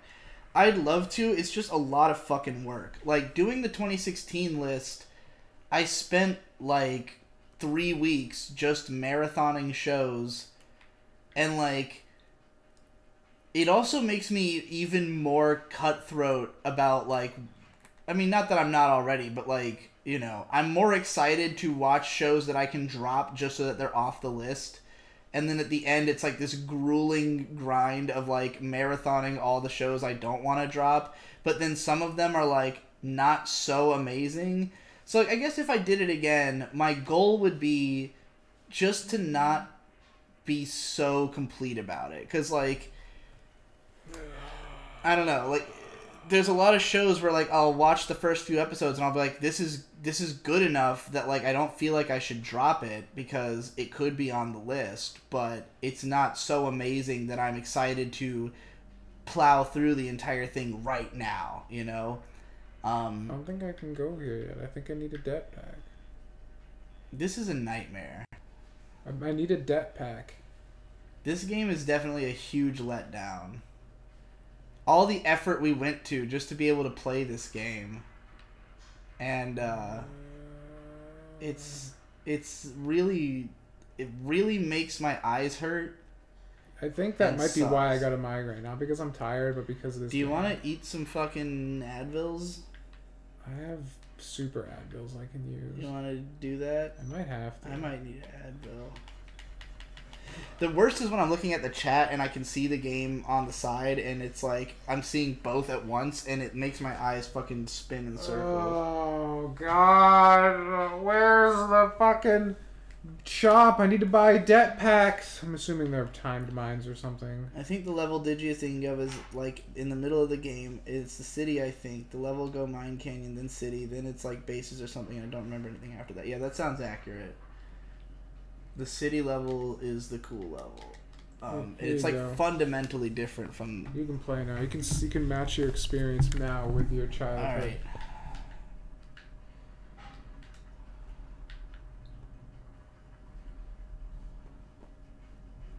I'm a baby robot. Check it out. God, the regular jump is like you've got a double jump, but like you need to do both to even get air. The regular jump is worthless. Yeah. Yeah, it is. You know what's weird? What? My character has more jump animation detail than this character. Well, that's because you're a hard worker. I think they worked hard on this. Just not the guy who did the jump animation. Everybody else worked pretty hard. Yeah? Just so you know, that gun you're using right now Are is... these the det packs? Ooh, I think they are. There we go. I'm glad they were just sitting in a box somewhere. Yeah. Alright, you have to go back to where I was and plant det packs on that. I want to see thing. if there's anything in those boxes. I think they're just... Yeah, they're not. They're just platforms. Oh. Where the hell were you at? You have to go down the elevator. Where's this elevator? I don't remember. This is one of those games where it's like, Not over there. if you keep moving forward and never have to turn around and go back, then I'm sure everything is clear and fine. But the second you fuck up and have to go back, it is just like, well, which is what a lot of games were like back then in this era. Like a lot of these action platformers, it's like, if you lose your forward momentum, you are fucking lost. Even Halo's kind of like that. Yeah, plant a det pack. Turn around. Oh, right there. On that little, like, thingy. Right. There's like 2 more after that if you keep going down. Down. Yeah. That's when we go down. No fall damage. There's one over there. I think there's a 3rd one somewhere else. Probably in between. Oh, that lava will kill you. I will die. Or that molten were you metal. going to... I thought you were getting up to go get a thing. If not, then take the chat. I'm gonna. I just forgot because I was so engrossed by the det packs. How do I even Det fucking... packs? I know all about det packs. I have 40,000 of them. Hey, hey. Oh, Jesus. This is not... This seems precarious. Okay. How the fuck do I go back up? Oh, probably this Gotta go tube. through the pipes. Through the pipes. They're like pipe holes on the sides of the walls. Okay, so... Wait, was that the one I did? Yeah, that's the one I did. They'll be glowing orange if you haven't done it yet. Oh, God. Grab Yep. this here chat if you're not planning to take it back from me. I'll do chat for a bit. There we Let me unplug this barrel plug. go. I think the laptop was like on its death legs without it. No, it's full battery. Kaboom! Kaboom! There's a whole cutscene for this kaboom. Whoa. Blammo! Kapow! Blammo! Kapow! Oh my god, I forgot that. I was like, where the fuck is the start button on this controller? It's like under your hand. Yeah. So, this might have the worst melee controls ever. The melee attack is either pressed down on the right stick or black. There's no bumper buttons yet. Nope. That's why the white and black buttons are there. Alright, so that was all you had to do to complete the level. God. I love how that straightforward that was. Droid Town. Oh, I think we're going to the cool levels now. Droid You might wanna end up taking this back from me. Town. If it is in fact cool. Anyone know the feel when you're interested in a new COD, but if you buy it, all your friends will ask you to play with them? No, none of my friends play Call of Duty. Yeah, I don't know anybody who plays Call of Duty anymore. Duke Xbox controller. Yeah, we don't have the Then Duke. again, when was the last time I talked to anybody who wasn't you or May or Mark? When was the last time you were on the PCP? Like 3 weeks ago? Doesn't Maybe matter. even a month ago? Alright, so this is definitely... This is what I remember the game being. Is this here. Where it's just like a big open space where you fucking fight shit. The problem I think you're about to realize is that the shooting in this game does not feel good. Well, I guess I'm gonna learn today. How do I switch weapon? You hold down B, and you toggle up and down with the D-pad. Okay, empty hand, spew. The spew is a machine gun. The Ripper is a little disc launcher, and then that's just a little beam weapon that basically is useless. Let's go with the fucking Ripper. Alright.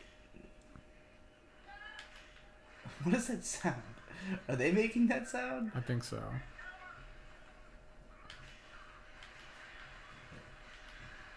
The ripping and the tearing. The ripping and the tearing. Uzumade is weird. I don't know what that means. You can assign weapons to the D-pad. Fix your fucking alert box. We fixed it like multiple times. It really Wait, is it not working right now? I guess not. Has anybody done anything that would cause an alert to happen? Oh, someone else says we can't hear in-game noises. Feels bad, man. So I guess our stream is just totally fucked today. They haven't had noise this whole time and nobody mentioned it? Either this person's wrong or yes. See, okay, let me tell you the biggest reason that I stopped doing live streams back in the day, or that like I used to really hate them, is that... Apparently the game audio is there. Okay, well... But it's low. I'm a stickler for audio quality in general. Granted, I still never figured out the gate shit. Did that guy ever get back to you about that? He did, and then I messaged him back saying I'm not gonna have any time. Wait, wasn't that Jalen Harris? Or no, the other guy. No, that was Toya. Odd Toya. Yeah, our boy Toya. But he said, I said, I'm not gonna have time to just jump into like a live call with him at some point, just because my life is DevTober right now. So I said, if you can find me a YouTube tutorial or just like record something, when I have a moment, I will look at it. And he said that he would just type it in the chat. How hard can it be? He had mentioned earlier that there was like a couple of like there was some stuff involved with the specific software he sent me, so that it would be better to like do it visually. So that's why I said video. But yeah, if I don't hear back from him, I might just ask Matt about how I add a gate, because he's like an audio boy. He'll probably know. How do you reload? You tap B. That's how you die. You get hit by bullets. Yeah.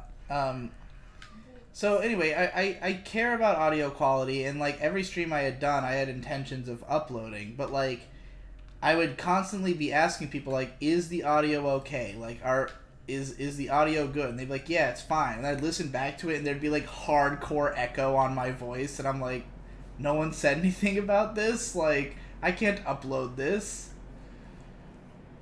It made me realize that most people who come to streams, they just care about like the immediacy of it. But like, this is also why I don't watch a lot of streams, because most of them have fucked up sound. Like, do you know why? Do you know what streams really are? Streams are just friendship simulators.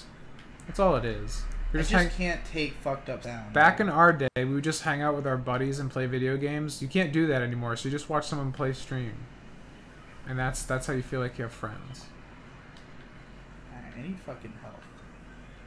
Like Spicy Salt said something about people trying to take him down. I just thought it was hilarious. I don't even want to I don't even want to justify it with a response. Digi's brother is right. Feels bad, man. Okay. About what? I don't know. I don't remember mentioning him. Am I your brother now? Am I the new Victor?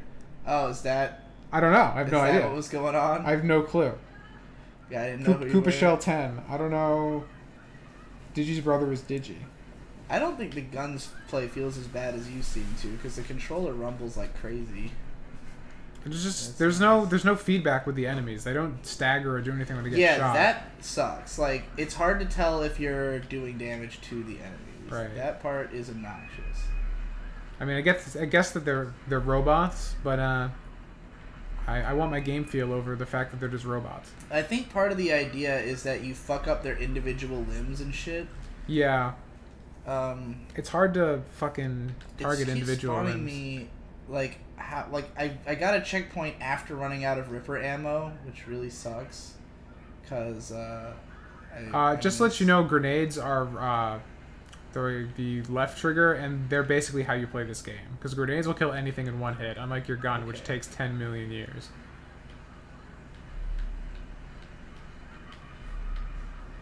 Okay, you said, what button did you say it was? Right trigger. Oh god, or left trigger. Fucking coming from everywhere. The other trigger, that one. How many do I have? Oh, you have 9 left. Holy shit. Yeah. I think that feels like fucking chaos right now. It looks like chaos. The thing that I really am not a fan of the game is that you and your enemies don't show any reaction when you get hit. Yeah. So you don't know you're getting shot, and it doesn't feel like your shots do anything. Yeah. It's not a great combo. Yeah, no, every time I have like been dying, it's like I didn't realize I was getting shot until I looked at my health and saw it ticking down and was like, "Oh." Yeah. Uh-oh.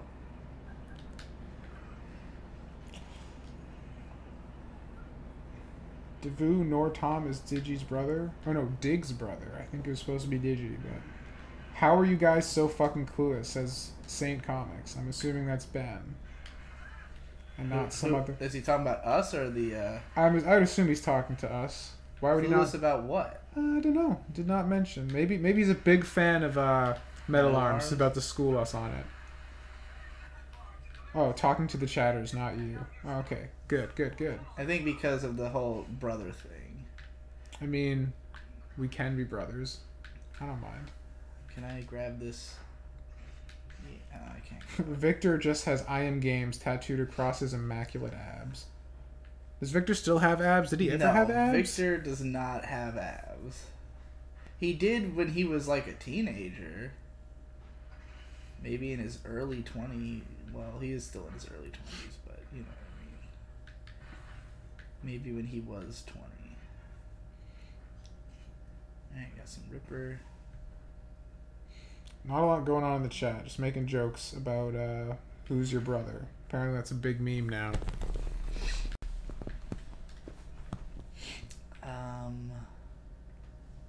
Did you kill everybody? What do I do? Where do I go? It's bad conveyance. I guess I'll go. Okay, that's definitely where I came from. Digi X Tom Yowie incest. I mean, we're most of the way there. I guess I activated something. If anybody wants to know if you ever got RPG Maker working. I did. I got RPG Maker XV working. I will say that it's 15. I probably will need to download some like extra texture packs and shit because like my plan was to like build the game using you know the textures that it comes with and then like replace them later, you know, like just build the framework of what I want and then just kind of draw over it with my own textures. But like it comes with so few that like it's not even enough to like recognize. Is that the shop, yes, guys? okay, this is the shop. This is what shop is.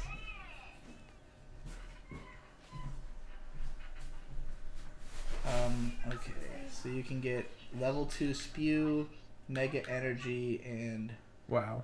We have half the amount of money. I have nowhere near amount I need. What are core range? I think those are grenades, right? Probably. He said, I'm sure you know all about these guys, as if to... Oh, I guess when you buy stuff, I'll get the rocket launcher. That seems obvious. And a scatter blaster? I can't afford it, though. Damn, it's probably like a shotgun. What is mega energy? Is that like know. big dick energy? Let's get one. Why not? Alright, well I don't have enough to afford anything else. That's a really weird shop system. Maybe I could press up and down and it would have gone to other... I have no fucking idea. Alright, so we're back. You got your rocket launcher out right now. Oh shit. Get fucked. Well, I missed. Get fucked. It didn't even kill that guy. Oh, Jesus. Took some damage. Anything going on in that there old... Meanwhile, Tom is Digi's unofficially adopted brother. Ah, I see. Mark is Hentai Samurai, Digi's son, in disguise. That makes sense. What the fuck is happening? This is some deep Digibro lore. Okay. I'm thinking the key here might just be to spam both grenades and rockets. That's always a fairly decent strategy. Before or after... Okay, I'm just back here. Do you have to buy everything again? Yep. I think so. Alright. Can I explore other... Okay. Alright, so that's how it works. So this time, let's get the scatter blaster and see how that works. And 5 coring charges, why not? Alright, let's get out of here. Isaiah, can I recommend a game off of Discord because Discord scares me? You can. You can just at us on Twitter. That way we won't Or lose just recommend it right now and I will remember. Oh, you have better memory. No, you don't. I was going to say you have better memory than I do. That's bullshit. I have great memory, just not in the short term. I have great memory for hearing names of pieces of art. I mean, what are the odds I've never heard of this game this guy's going to recommend? I just got a rocket launcher just by coming up here. That guy was selling this for like half my money, and then I just got one. Well, this game's dumb.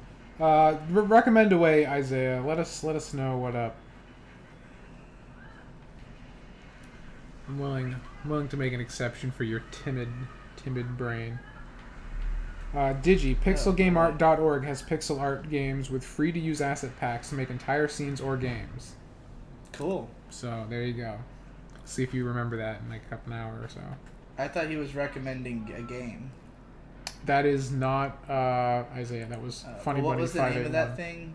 Because I didn't know what the relevance was until after hearing PixelGameArt.org. Okay. It's pretty simple. Yeah. Digi has 4 megs of memory. 4 megs. Yeah. Tom, how much is your game gonna cost? It's gonna be a free web game. This is my first game. I don't even expect it to be like super fun. It'll probably just be functional. I'm doing my best to make it fun. But, how long do you think it'll be? well, the demo that's coming out is probably only gonna be a couple minutes. Oh, this is a shotgun. Oh, this feels like ass. Does it? It feels like ass. Why? It has no punch. Like, I didn't realize it was a shotgun until I fucking fired a few shots. Like, until I saw the effect of its bullets. Ugh. I think it's it's called a scatter blaster, and it seems to fire like a shot. I can't even see the bullets it shoots out. Like, oh my god, I keep having to redo this fucking... Like, why would they put the checkpoint before the fucking shop? Yeah, very dumb. Who in the fuck? Digi has an N64 expansion pack for memory management. Indeed. What is the game that guy's He recommending? has not said yet. Recommend the game! Isaiah! Okay, so the laser gun is absolutely worthless. Yeah, it's not even worth like firing once. Yeah, it's only if you've run out of bullets for literally everything else, you have to resort to the pea shooter. Which you will. Inevitably, because the bullets are way too small amount. Yeah. I sent it with bits. Oh no. You can send a text with bits? How did I miss it? Oh, there it is. I just want you to play because I want you... Oh, fuck! I would love to play Star Wars Republic Commando. I used to have it. I don't know what happened to it, but I've always wanted to actually sit down and play it for real. Which one is that? What's it like? That's a squad-based Star Wars first-person shooter for the original Xbox. So, and it was super highly acclaimed. It's like Rainbow Six, but Star Wars. It's basically. Spacically. Did I say spacically? Dude, we're going to fucking space right now. Shit. Wow, you're like almost dead. I'm fucking trapped. There was no way out. Well. There was a way in, but no way out. Tom, you should read chat every stream. You're way better at keeping up with chat than Digi. I just think I haven't... I feel like you only say something once every, like, fucking 5 minutes. That's because I'm just staying at the bottom of the stream as opposed to you going back up when there's nothing to say. Is that preferred? Maybe. Is more silence preferred just because you're more current with the chat? I'm not sure. I mean, like, this is why I don't watch streams. This is one man's opinion. Every time I've ever clicked on a stream, I've heard the guy talking, and then he stops talking, and then I click off the stream. And then I'm like, oh, well, this is boring, you know? Like, so maybe other people just have a totally different perception of it than I do. Saint Comics. Yes, stay current with the chat. All caps. Koopa says Digi responds quicker. Tom is just okay. Quirble also says they prefer the way you do it. I mean, the way I do it, you are never listening to silence. Ben says that your stream chat is ass. So I respect Ben's opinion more than everybody else's on the fact that I know him. I mean, I don't know how to make it better. I don't know either. I don't know what's wrong with it in particular. There's definitely two camps here, and we can't please everybody. Yeah, I mean, normally I feel like it's a good time. Funny Bunny is like very much like he wants you to make this game. He keeps messaging saying like, "Go get here for free art stuff. Like, make the game. Have you tried making your game yet?" He wants a digi game really bad. You have one customer. It's not happening anytime soon. Why aren't you playing Phoenix Wright yet?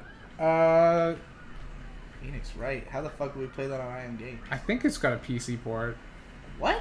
I believe they came out with a PC port relatively recently. What? Is there a way to vote next game? We were thinking about possibly adding it. Look. Right? Hold on. Alright, I'm like, here's when I let go. Like, never mind. Like, you can get real glidey with this guy. Like, at one point I let go of the stick and he kept moving for like a bit, and I was like, really? Where's my tight? How about we just abolish chat?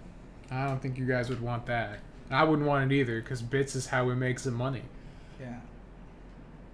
What if I only read chat if it has bits attached to it? That's the new rule. I mean, you can set it up that way. I know you can. Pay me for my attention. You can make it subscribers only and shit. Apparently Phoenix Wright has a Wii port. You can capture a homebrew 3DS. I think you need to get a capture card like mod for Wait, was he telling me that I was like leaving the place I need to be or something? I certainly hope that's not the case. I'm gonna test it. If I get fucking GTA wasted.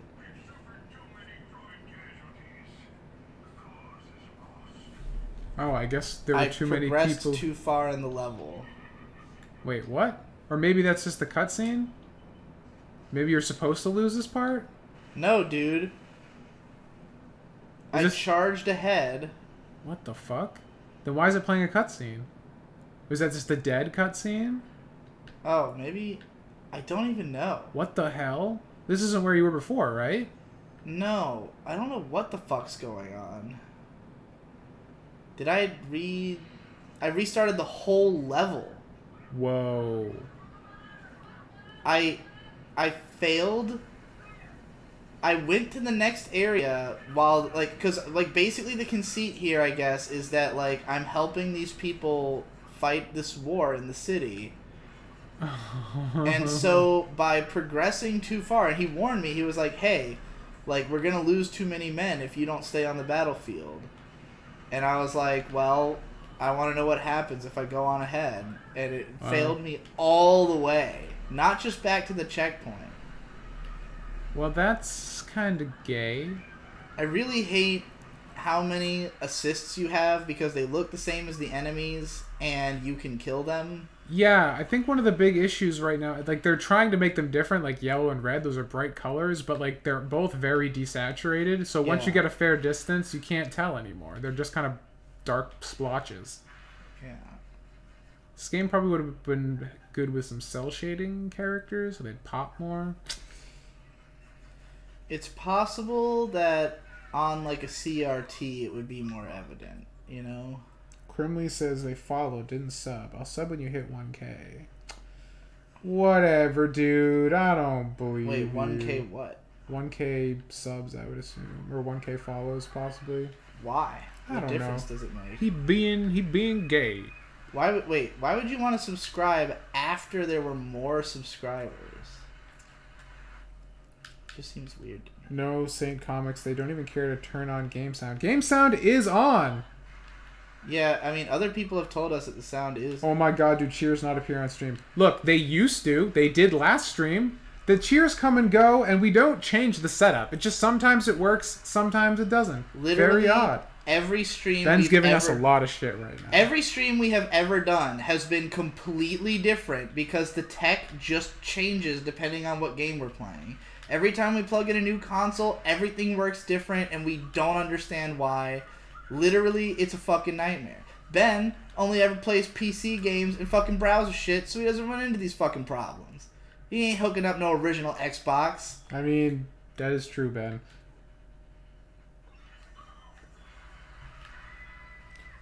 Keyblade says, I come to IM Games specifically because of Digi's style of reading the chat slowly. It's unique to other streams.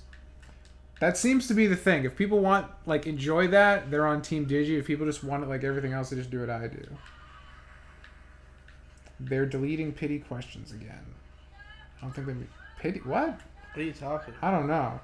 Tom, play any DMC game on DMD and shame yourself publicly. Yeah, I don't think I'm good enough to play Dante Must Die mode. Okay, I guess we cleared out this arena. Ace Attorney is getting a PC release in 2019. Okay. That's crazy. Ben's haha console gaming. What a fucking meme. I mean, yes. But PC gaming is a much worse meme. Ninja Jeff responds, PC fat virgin. Most streamers I know use emulators most of the time. That would be simpler. Will you guys play Star Wars Republic Commando? I would be down to play it if we can get it. The game's very expensive now because it's hard to find and very beloved by a small amount of people. I wanted to get it at some point. It's like 40 or 50 bucks now. Which makes me sad that I somehow lost my copy from back in the day.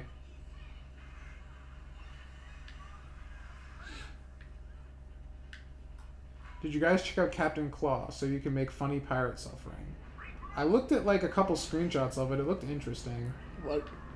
What game is that? Captain Claw. It was like it's like a pirate themed furry game. It was weird. What the fuck? Yeah, dude. For what? For PC? Oh, Republic Commando's on Steam now? What? You can get it on GOG?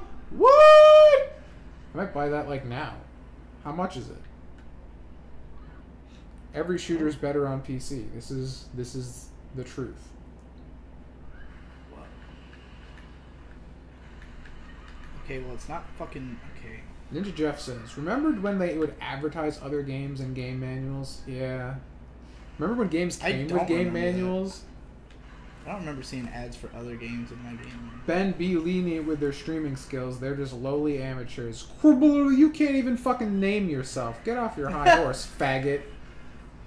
I mean, I think we've done a lot of shit Look, that is pretty everything that's going on the wrong street. is not our fault because we're not the ones who set it up wrong. It's just being a fucking fag. That's it. That's the problem. Yeah, I mean, legit. It is set up right now. I could show you the fucking screen. The thing is there. It should be working. Yeah. It should be working, but it's not sure. It's coming to the I Am Game store Yeah, because I need fuck those shirts. all of you. I need those shirts, like, for real. Is Halo better on PC? Yes. Mouse aiming is better than dual analog 100% of the time.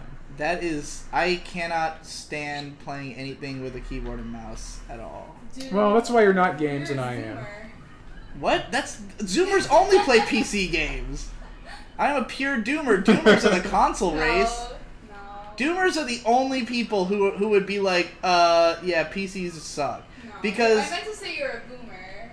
a boomer. You're a Boomers were all PC too. No, they wouldn't know how to play these PC. Boomers are like, the only game that was ever good is Deus Ex. Halo sucks with keyboard? Nah, Boomers? man. No, the only game they think is good is like Atari. Halo's great with keyboard. Playing SPV3 on keyboard feels great. I need dinner, by the way. I can smell that. You can smell that. I can smell what the Rock is cooking. Oh, shit. God, this fucking laser gun is worthless. Isn't it? It's upgradable. Maybe we can make it not worthless someday. Playing FPS on anything but a PC is a meme that needs to die. It's doable. It's just not optimal. I mean, I don't understand that mentality. You just get more precision with a mouse. It's not about precision. It's about using a keyboard and mouse. I mean, yeah, that is what it's about. It's about using It a keyboard and mouse. sucks. I mean, I will admit, as someone who was a console pleb for a while and then tried going PC, it takes a little getting used to because your brain wants to use a controller. But once you kind of get used to it, you're like, oh yeah, like there is benefits to this control setup. Of course there's benefits, but like, who cares? Why even bother playing a game if it requires you to play with a gay way of playing? Because it's not gay, it's just different. It's the same way if you started playing with mouse and keyboard and moved to controller, you would think, oh, this is fucking worthless, but eventually you can get used to it. Of course you would think that, because you're wrong and dumb. Okay, well, that sounds like What the a personal fuck do problem. I do? Is this just a... And this game doesn't... Was this just like a random... This game, not memeing, does have bad conveyance. This game is ass. What are they shooting at? Uh-oh. Can you... Oh, Oh, do you have to, like, Was keep it- killing more guys? Is another wave that's coming or something? I mean, I think so, but I think there was like a guy who wasn't quite dead. They can run around with legs. Like, legs can just run around, and they're still technically targetable.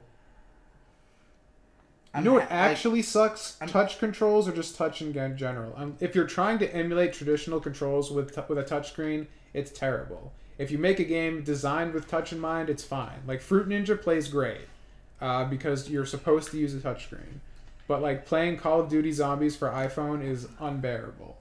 I'm, like, actually having a fucking, like something in my brain is, like, twitching. Like, it hurts.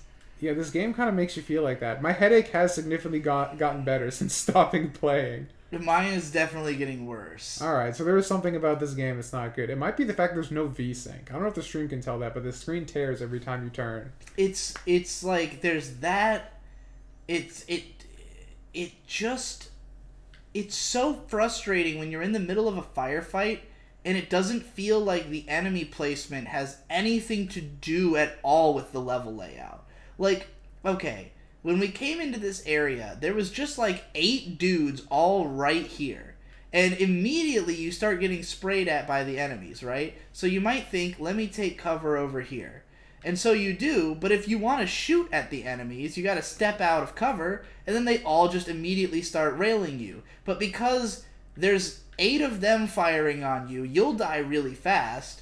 But if you try to shoot them, they don't die very fast because it takes a shitload of bullets to kill them. Yeah, now, granted, you're probably meant to have upgraded fucking guns by this point, so why even allow you to do this without upgraded guns? Why make it so difficult to even process that that's a thing? Like, you know, why isn't the shop like a mandatory in between levels, like, go to the shop like it is in any other game? So then you run past the enemies thinking maybe I'll find some other shit in the level, but the level is designed like a platforming level, and it's not like you get any advantage by like, I went all the way up through these rafters and I'm like in all these tunnels, but there's no like sight where you can look down at the enemies and fire on them from above.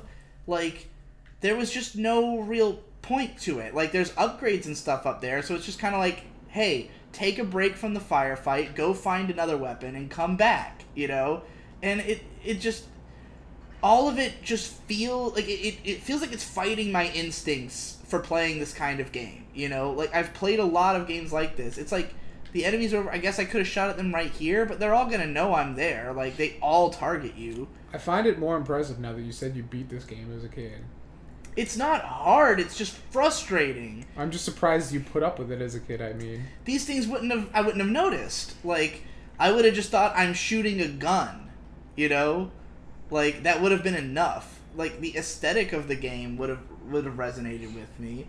I remember thinking the bounce pads were super awesome. Like, my recollection of this level is, oh yeah, you're like doing this arena shootout and there's bounce pads and shit, but like, now that I'm here, the bounce pads just take you to fucking walled off tunnels. Like, there's no strategic advantage to using the bounce pads. So it's like, why are they even there? I'm guessing this is where I need to go. Because this is where I... Kojak says, this game is frustrating for me and I'm not even playing. Oh, I got a health extension. Oh, thank God. Oh, Jesus. Too bad you're gonna die and, like, fucking lose it.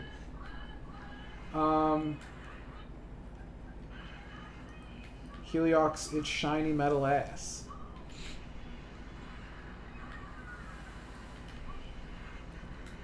I'm gonna play this like I'm playing fucking, Someone said that, like, oh, I said this game looked bad, and you guys said it was wrong, but I'm actually right. This Zelsk time, said that. you might be right. Well, I was talking about the game visually. I think visually it looks fine. I'm currently playing it the way I would play Bioshock Infinite. Oh. Is there a worse criticism of a shooter than that? Digi, I feel like you would love Quake. It is because it is just what you want this game to be. Yeah, dude, if you haven't played Quake 3 Arena, you should. I'm sure I would like Quake. I mean, I like Doom. I wanted to play Quake 3 Arena at Radcon 3 Arena, but we never got around to it. I went and bought it off GOG and everything. We never played it. Metal Ass. Do we have it on all those computers we've got? Yes. Comical Mew says Metal Ass glitch in the game design. Zelk says next. Just fucking next this game immediately. I'm going back up in the chat, so fuck all you people. I'm doing it. I mean, is there anything you missed? Have you been keeping up well enough to not have missed? Because the reason I end up having to do that is that I read a question that inspires me to go on a 10-minute rant, and then it's like, well, should I skip everything that's here and go to the end or not? And then I go to the end. Usually I go straight to the end after I finish my rant, and there's not enough there. So then I go back through the chat looking for something else to read. So, like, people always think, oh, Digi's way far back in the chat. It's like, no, I'm just going all around. Like, I'm going all over the place. Because the chat doesn't freeze for you. It's not like you can scroll back and keep it there. Like, it will constantly push you forward. Someone where is it? Yeah, New Wave said the art design seems fine, but the game also looks very Xbox. And it's interesting that it does look very Xbox because it's a multi-platform game. It's odd. It's almost like they made this for Xbox first and then ported it after the fact. Well, it was ported to PS2 by a different studio, but I think it was on the GameCube as well. Interesting. And I think it's on PC. It might be on PC. I don't know. Like, it looked like it was on basically everything at the time. I don't know. Check the article again if you're curious. I'm not. I don't care. This game's not impressing me very much. I will say that Bobby Joe Brown says Samurai Champloo is not that good. Excuse me? I think you've offended Mark. Whoa, look at this guy. What? Samurai Champloo's great. I don't know what to tell you, bro. PS2 ports always suck. The PS2 port of Resident Evil 4 kick ass. Yeah, but that was like a whole new, like, that was like a serious port, right? Like, they added shit in and they made it. I don't think they added things in. I mean, they added a whole mode. They added the Ada missions, I think. Yeah. You got a boss fight now? It was called like Mercenaries mode, right? I think so. And that was not in the. Yeah, this does appear. Oh god, he's fucking destroying you. Is that for real? Is that what the boss is? What the fuck was that? Do you notice how there's just like no feedback at all? No. It's so bad. He just ran at me. The animations in this game are atrocious. Which is sad because I like the robot looks. Like, that guy looks cool. I figured out during the last shootout that I did that, like, they give you a lot of ammunition in, like, grenades and explosives, like a weird amount of ammo for the rocket launcher, because I think that they basically realized that all the other weapons. He's still hitting you. Did I get him? No, I think he's still alive. I think he just decided to go away. He just went away. Oh, this is so ass. Wow. I can't believe this game is, like, good. Like, this feels like a 6 out of 10, like, should have been forgotten. I mean, it for the most part was, but, like, people, it's like a cult classic. Well, that's my whole thing. Like, why is there a cult following for this? This is bizarre. Zelsk, wow. He just corner trapped you, then walked off.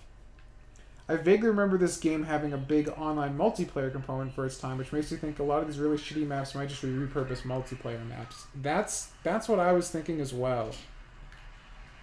Is that it might have been a multiplayer design first. Oh my god, he just, like, what am I meant to do? Am I just meant to not be on the ground level? Can he not follow me if I go up? Maybe. I guess I'm just gonna go up. Like, he just fucking runs at you and swings. Like, oh my god. The cutscene activated while I was in the fire. I hope I'm just dead when the cutscene ends. I hope I am just dead. No, it spawned you out. Spawned me out of it. That or I had jumped out in the nick of time. Alright, so let me try to find some a higher bounce ground. pad. Yeah. They've deactivated all the bounce pads for this part. Okay. Let's just fire on him from above. BioShock Infinite mode activated. Yeah. Well, Like, okay, so when you talked to the shop guy and you try to buy grenades, he's like, "Yeah, I bet you're real familiar with these." Like, there you go. He's okay, dead. so that was it. That's all he had to do is just get up.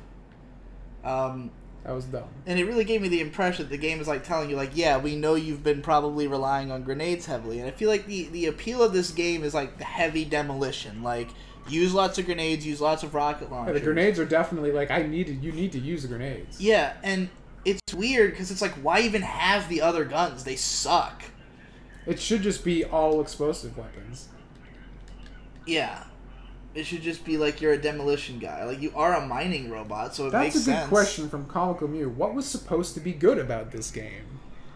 It was just meant to be like bad. Like, okay, the marketing for this game was that it was like an edgy teen robot. I get shooting that, game, but I mean, like, you know? what is the cult following claim this game is good and should be remembered? Just for? that it's like a good action game where you play as a robot. You know, like the characters that are describes robots. Zone of the Enders to me, not so The much. characters are robots and they swear, and it's kind of edgy and funny, and like it's got. I mean, I remembered it being robot types in multiplayer. I remembered it being like a good 3D action game because it plays like Ratchet and Clank, but like actually playing it is just so much worse designed. You know. I kind of just want to play Ratchet and Clank. I would argue that Ratchet and Clank 1 looks better visually than this game too. Oh yeah, the art design is way better. Even just from a technical perspective, like I everything can't believe you pops can't skip now. these fucking cutscenes. That is pretty egregious. Who makes an action game and you can't skip the cutscenes? Swinging Apes Entertainment. Oh, here we go. We're in a thing. That didn't look right at all. How do I? Oh, you turn with the right stick. Oh yeah, it's like the Halo. Remember that guy was saying it's like Halo's Warthog. Okay. Anything going on in chat world? I love the loading screen. It's top comfy. The old robot curse a lot. Oh, that old robot curses a lot. This level is a little hard. What I remember, destroy everything. I mean, so far it's fucking baby easy, but.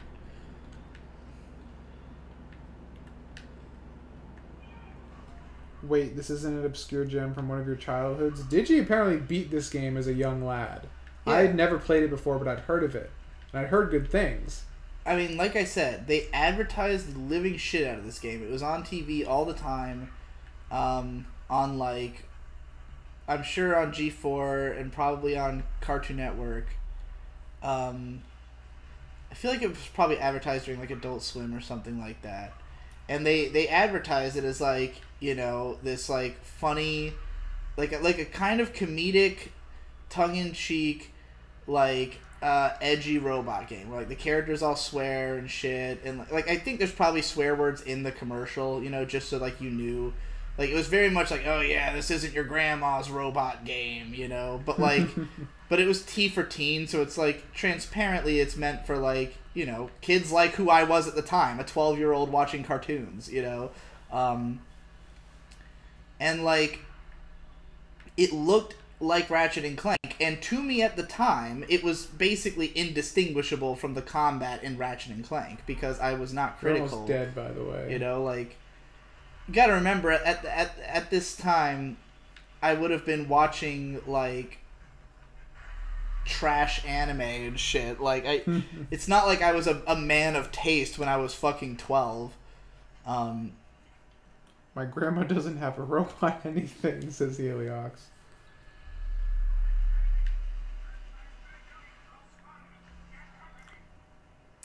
So the trouble with this level, right off, is that, like, you don't really know what you're in for, and, like, it's a health meter level. It's like, it's not like you just fail from running into something, you fail from running out of health. Yeah. And that's weird. Is it? I feel like it is. I feel like this would be punishingly worse if it was one-hit deaths. Well, yeah, I would have assumed there would be checkpoints in that case, but it doesn't seem like there's any checkpoints. which means that you just slow grind out your like you make it all this distance only to die at the end. Kind of. Do you have like no control over the gunner? I don't. Oh, so you're just driving? As far as I can tell, How I'm boring. just driving. The triggers don't do anything? No, triggers do nothing. Well, that sucks. So, like, guy who said destroy everything, I don't know how, by what means I am meant to do such. I tried pressing all the other buttons, none of them seem to do anything. It just seems like the gunner is just shooting at guys while I'm driving. Yeah. Kind of weak. I guess my goal is just to dodge barrels. Ninja Jeff, this is a game that AVGN will make a video about in 5 years. I don't know if it's that bad. I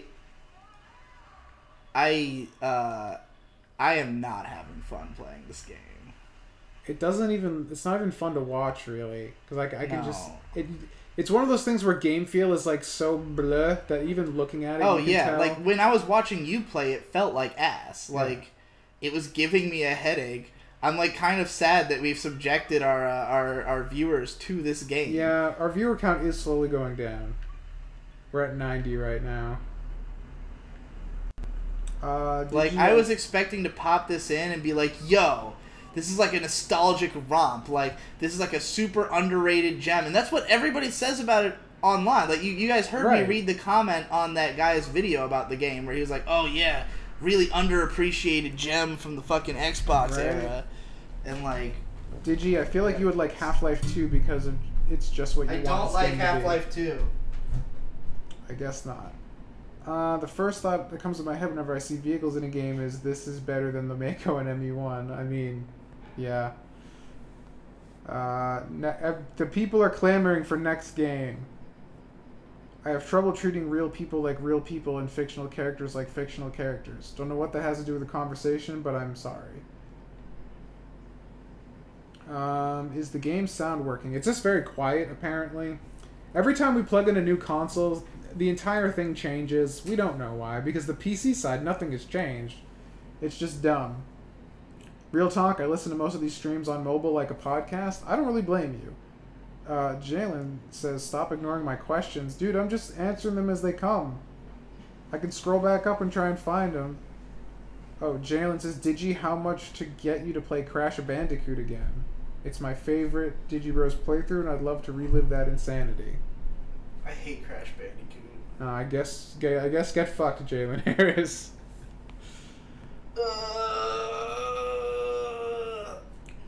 How long have we been streaming? We've been streaming for 2 hours and 1 minute. We've also been going late. This is 10 o'clock. Should we call it? It's up to you, dude. I don't want to play this game anymore. We can either people are clamoring to next game it, so we can either next game it or just end it here. Do you want to keep going? Do you have energy to play more video games? I have energy. I could keep going, but we don't have to. If you're fucking dead, I don't. I've got the energy to keep going. All right. Do you want to take chat back and I'll pop it in? We do have dinner is like cooking right now though. How long is that gonna take? It's basically done. Do you want to just end it then? Yeah, let's fucking call it here. I can just keep it hot. It's not that big of a deal. I would probably just pop in like Mechasalt or something and just stir up while you're reading chat if we're gonna keep going. Yeah. Or we can just end it. What does the chat say? You eat dinner at 10? They woke up at 3 p.m. This is like noon for them right now. Yeah. This game is a parasite draining the energy of Tom and Digi. It's not even inaccurate.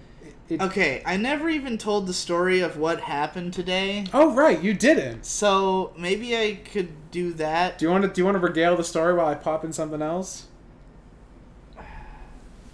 But I could tell the story on the 2 weeks review. Just 11 You have like recorded. 9 things to talk about in 2 weeks video.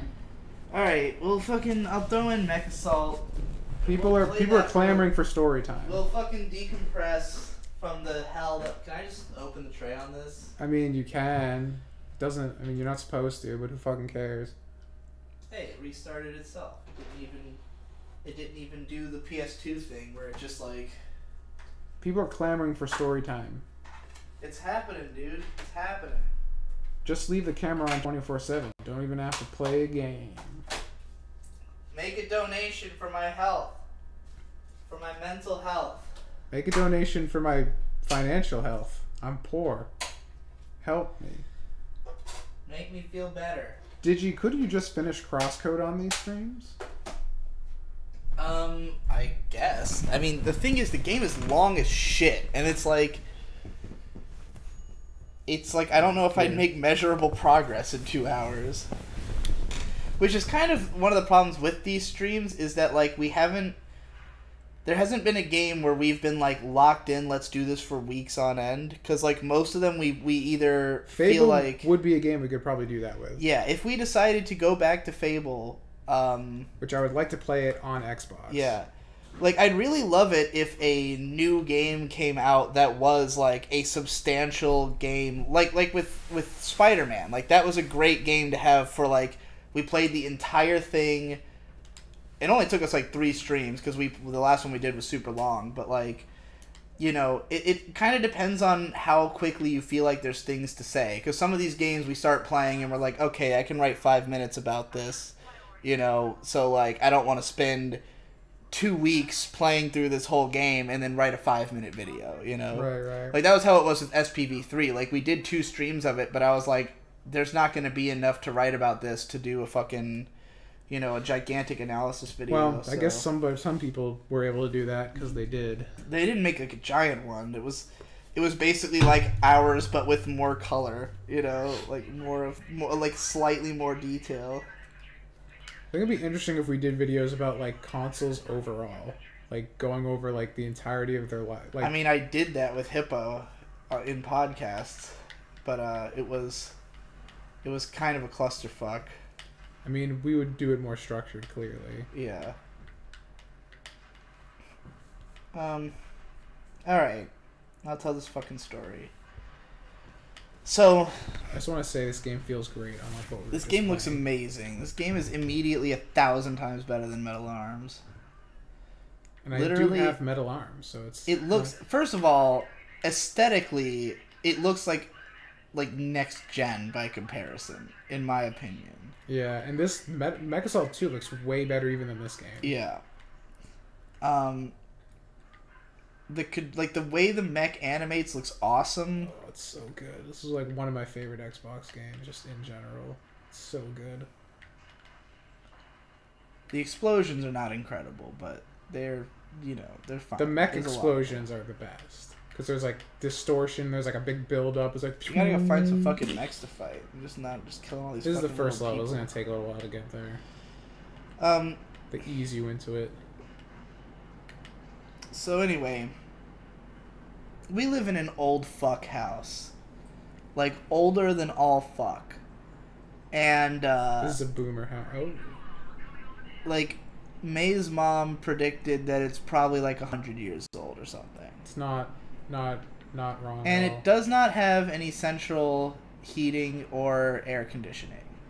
There are 2 electric units that the people, like, we're renting this house from the people who used to live here. And I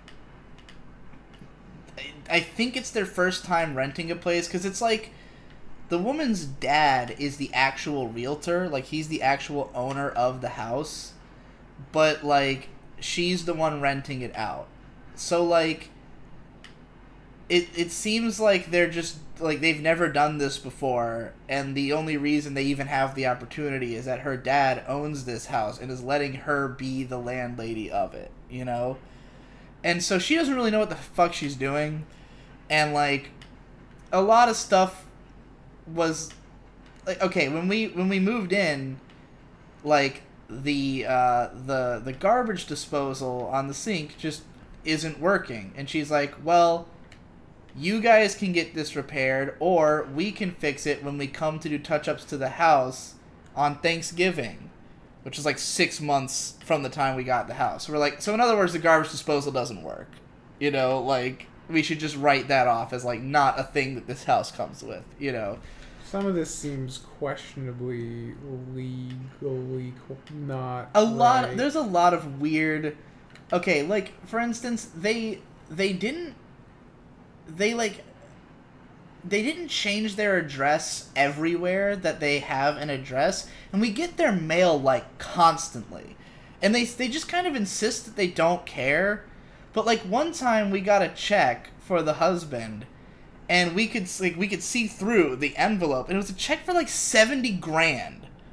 A check for 70 grand. And we like called up like, hey, we've got like a check of yours, and like some stuff that they've like random shit has showed up at the house that they've had to come get.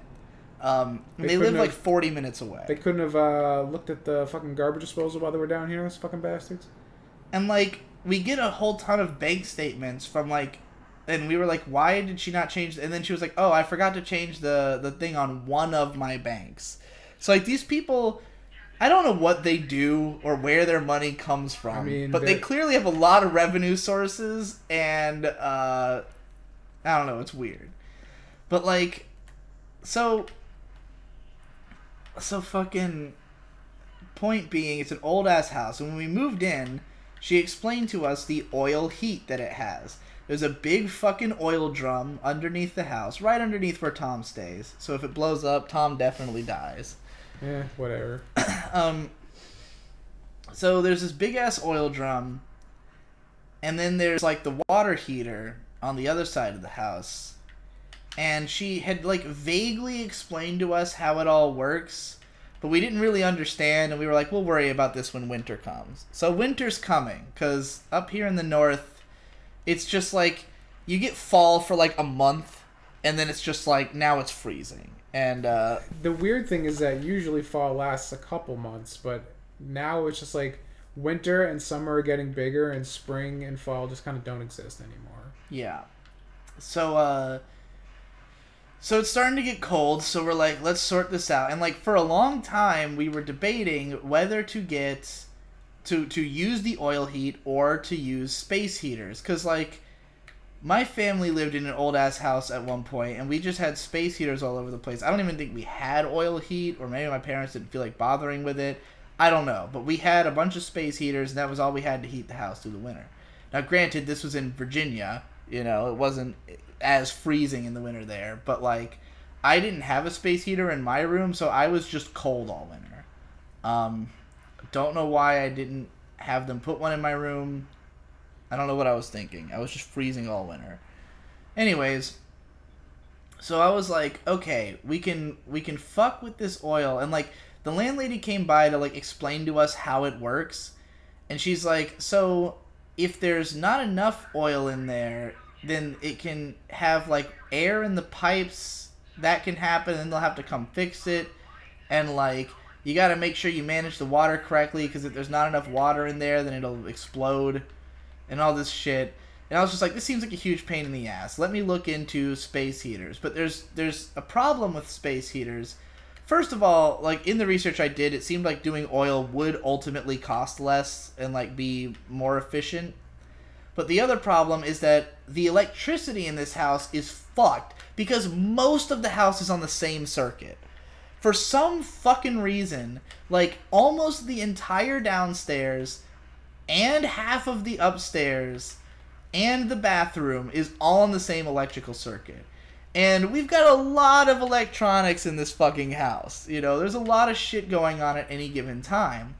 But like, whereas TVs and computers don't use up a shit ton of electricity, like running like fans or running like AC and shit does. So, like, not only are we concerned that the space heaters would ultimately cost more. Now, I would also argue that they would be a good investment, because we'd have them, you know, like, forever. But, like, it just seemed like, well, we could use the oil, and, like, all the stuff is already set up for it, and, like, maybe it won't be a huge pain in the ass. So, after doing my research, I was like, alright, like, I basically was like, which one do you think we should do? And May was like, I think we should do the oil. And I was like, fair enough. So we called them up, and they're like, yeah, well, we'll send a guy tomorrow to come put oil in your thing, right? And all they gotta do is there's like a little pipe on the side of the house, and they just like hook their truck up to the pipe, and that's it, I guess. So me and May wake up at 3:30 today, p.m., and the first thing we do is go to try and take a shower, and the shower is not producing hot water. And I'm like, uh-oh. Well, the only thing that could have changed is that the people must have come to do the oil. So I asked Tom, and Tom's like, yeah, they came by earlier, they put the oil in. I'm like, okay, so this is obviously the issue. And, like, we go to look at the machine, and, like, it's got this light that's blinking in intervals that says lockout on it. And it's like, press the button if it says lockout. So I press this button, and it comes on for, like, 30 seconds, goes back into lockout. So I press the button again. Comes on for like 30 seconds, goes back into lockout. Now it won't come out of lockout. So I'm like, alright, this is out of my depth. So I call them up, and they're like, oh, you probably were out of oil, and like, you're not supposed to ever let your thing completely run out of oil. Because for whatever reason, it, like, if it completely runs out, then air gets in the pipes, supposedly, and it won't run. Now, when we moved in, the landlady showed me the oil drum, and it had like a fourth of a tank in it. Like it was at that part in the meter. And she even said when we talked, like, there's probably like a fourth or a third in there. But we hadn't tried to run it yet. And frankly, I'm not even entirely sure how. Like, there's a thermostat, but it's like so old world technology that I don't even believe it's real. Like, it literally doesn't look like it's connected to anything or does anything. There's no feedback from it, you know? So, like, we can't make this thing come on. So I call them, and I'm like, they're like, oh, yeah, it's probably because of the air in the pipes or whatever. So the guy comes, like, 15 minutes later, and he goes down, and he lets the air out of the pipes, I guess. The thing comes on, and it's like, brrr, and he's like, yep, that was all. Just had to get the air out of the pipes. And he fucks off right away, right? So for like a couple minutes, like we turn on the thermostat, and we're walking around, and we're like, is anything coming on? And it doesn't seem like stuff's coming on. And then at some point, we were like gonna go take a shower, and I'm like, let me go look at it because I want to go see it working.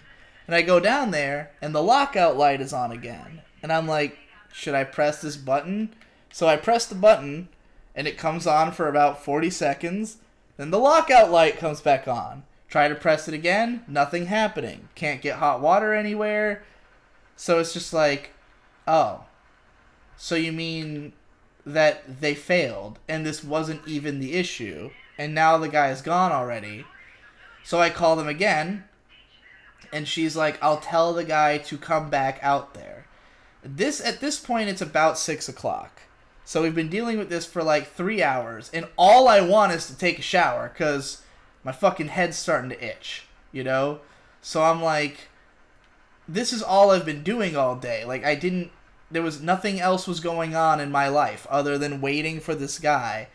And so, like, Tom's like, oh, I Am Games is going to start at 6. You know, should we delay it? I'm like, yeah. Thinking, like, this guy will come back in 15 minutes, like the first time. Guy has not come back. So Tom goes and does the whole Halloween PCP special that's for patrons only. And that takes like 2 hours. Did you say Christmas special? Did I? Halloween special. No, he said Halloween. Halloween I special. don't know why I thought you said Christmas special. Halloween, Christmas. So Tom does that for like 2 hours, in which time bullshit. I am mostly sitting around. We're playing Soul Calibur. And because of the fact... So at one point, we were like, let's just take a cold shower. And we turn on both the heat and the fan in the bathroom. And after about a minute, it trips the fucking breaker because it's all on the same thing, as I said earlier. So I had to turn all the shit back on, and then the internet wasn't working to my computer because I had to reset the router, but I didn't want to do that while Tom was doing the PCP.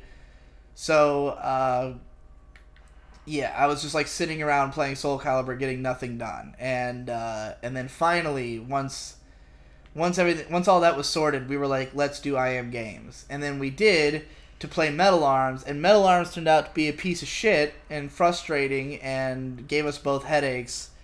And that's how we got where we are now. Yeah, it's been one of those weird-ass days, for sure. So...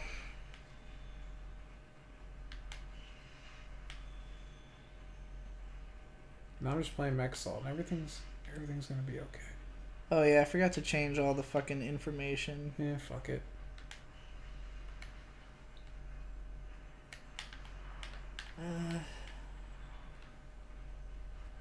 He's almost fucking dead. Why are you paying so much money for a house that doesn't even have central heating? Boston. Yeah. I tried to warn you.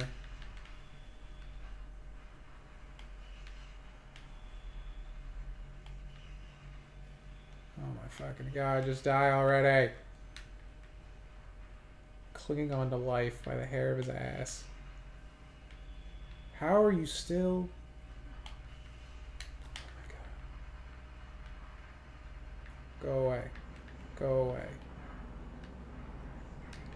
Tom, for this game, I remember you have to escort a human and you can't step on them. Is that true, or did I dream it as a child? I think that does happen. I believe that is a thing. I have a vague memory. It's either of that. this or Mech Assault 2. One of them has a dumb level like that.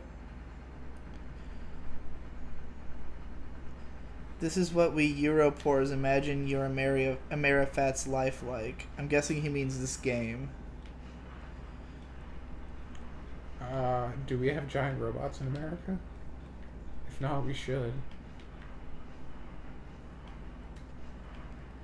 What is next IM Games video? I mean, if I jam out the editing of the SPV3 video, which is only 5 minutes long, it could be that.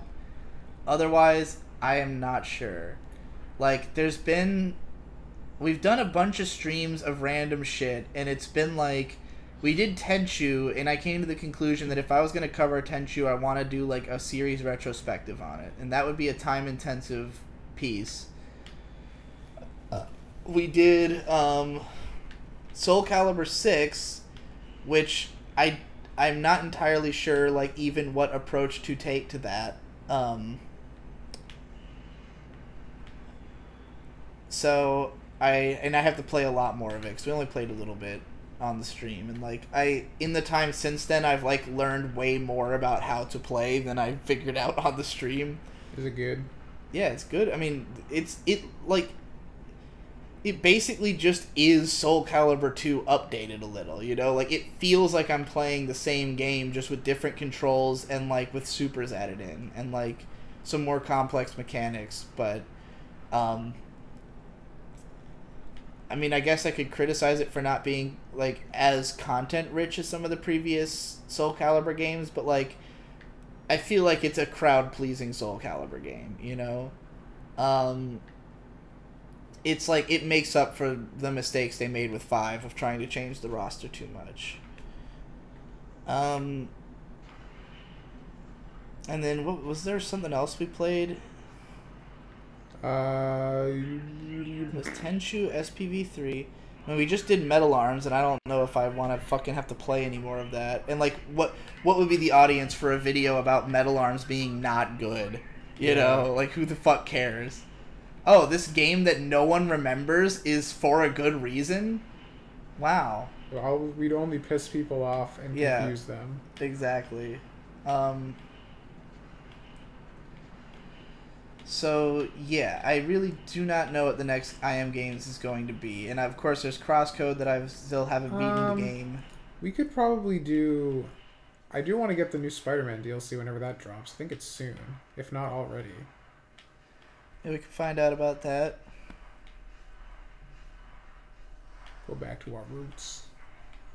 Is a new PCP race anywhere in the pipeline? Not that I know of. No, we've not. We've been off and on discussing like, oh, we probably should do another one of those, and then the discussion does not go further. There's just no game that everyone is unified interested in enough. We've that talked has about Doom a little bit here and there. So the problem with Doom is that you're the only one who is any good at Doom. I mean, I'm not great at Doom. I know, but like nobody like. We probably play vanilla Doom with no mods, which I barely play at all. So it's not like I'm like right, but like it. Okay. The way that those guys do the PCP races is that they get really serious about it and they learn all the tech and they do all this shit and it's like it's gonna have to be a game that everybody is like passionate enough about to do that. So like the other games we've done, it was like Dark Souls. Everybody involved with that was like a huge Dark Souls fan who'd been playing it like crazy and would love to learn the tech. Pokemon. All of us are hugely Pokemon I'm legitimately fans, surprised they haven't done a Pokemon Go race at some point. It seems like the obvious next thing to do. I don't even know what you would I guess like literally a foot race. Well, no, when like an event comes out, like who can be the first to get like a shiny whatever. But hasn't happened. I would not participate. My love affair with Pokemon Go ended pretty quick. Digi random question, but what would you say about classifying Hibike Euphonium as a sports anime of sorts? Was trying to convince someone that it has a lot of similarities, but he wouldn't accept it. I mean, it certainly has similarities, but it's not a sports anime. Like, it's just a club anime. Like, there's a shitload of other clubs besides sports, but like I think the sports anime usually focus more on the actual competitions, whereas Hibike Euphonium focuses more on just interpersonal drama. Tom, have you played Daggerfall? No, I tried playing Daggerfall, but it wouldn't run on the PC I had at the time. So I was trying to play it through DOSBox. It was not working. I think this was either before or before I was aware of the GOG port. I like the aesthetic of that game. It looks cool. I like that like weird, like pseudo, like early kind of 3D that PC games were doing for a while. We do have a Dreamcast. Hell yeah, we do. And we can just play It's thinking. anything on it.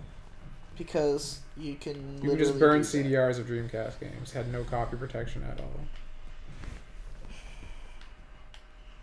Alright, well, I'm tired of this. Yeah, we can end whenever. The story's told. Yep. We don't need to make any video on I Mechasol. want to go eat. Be the games you want to see. Get central heating.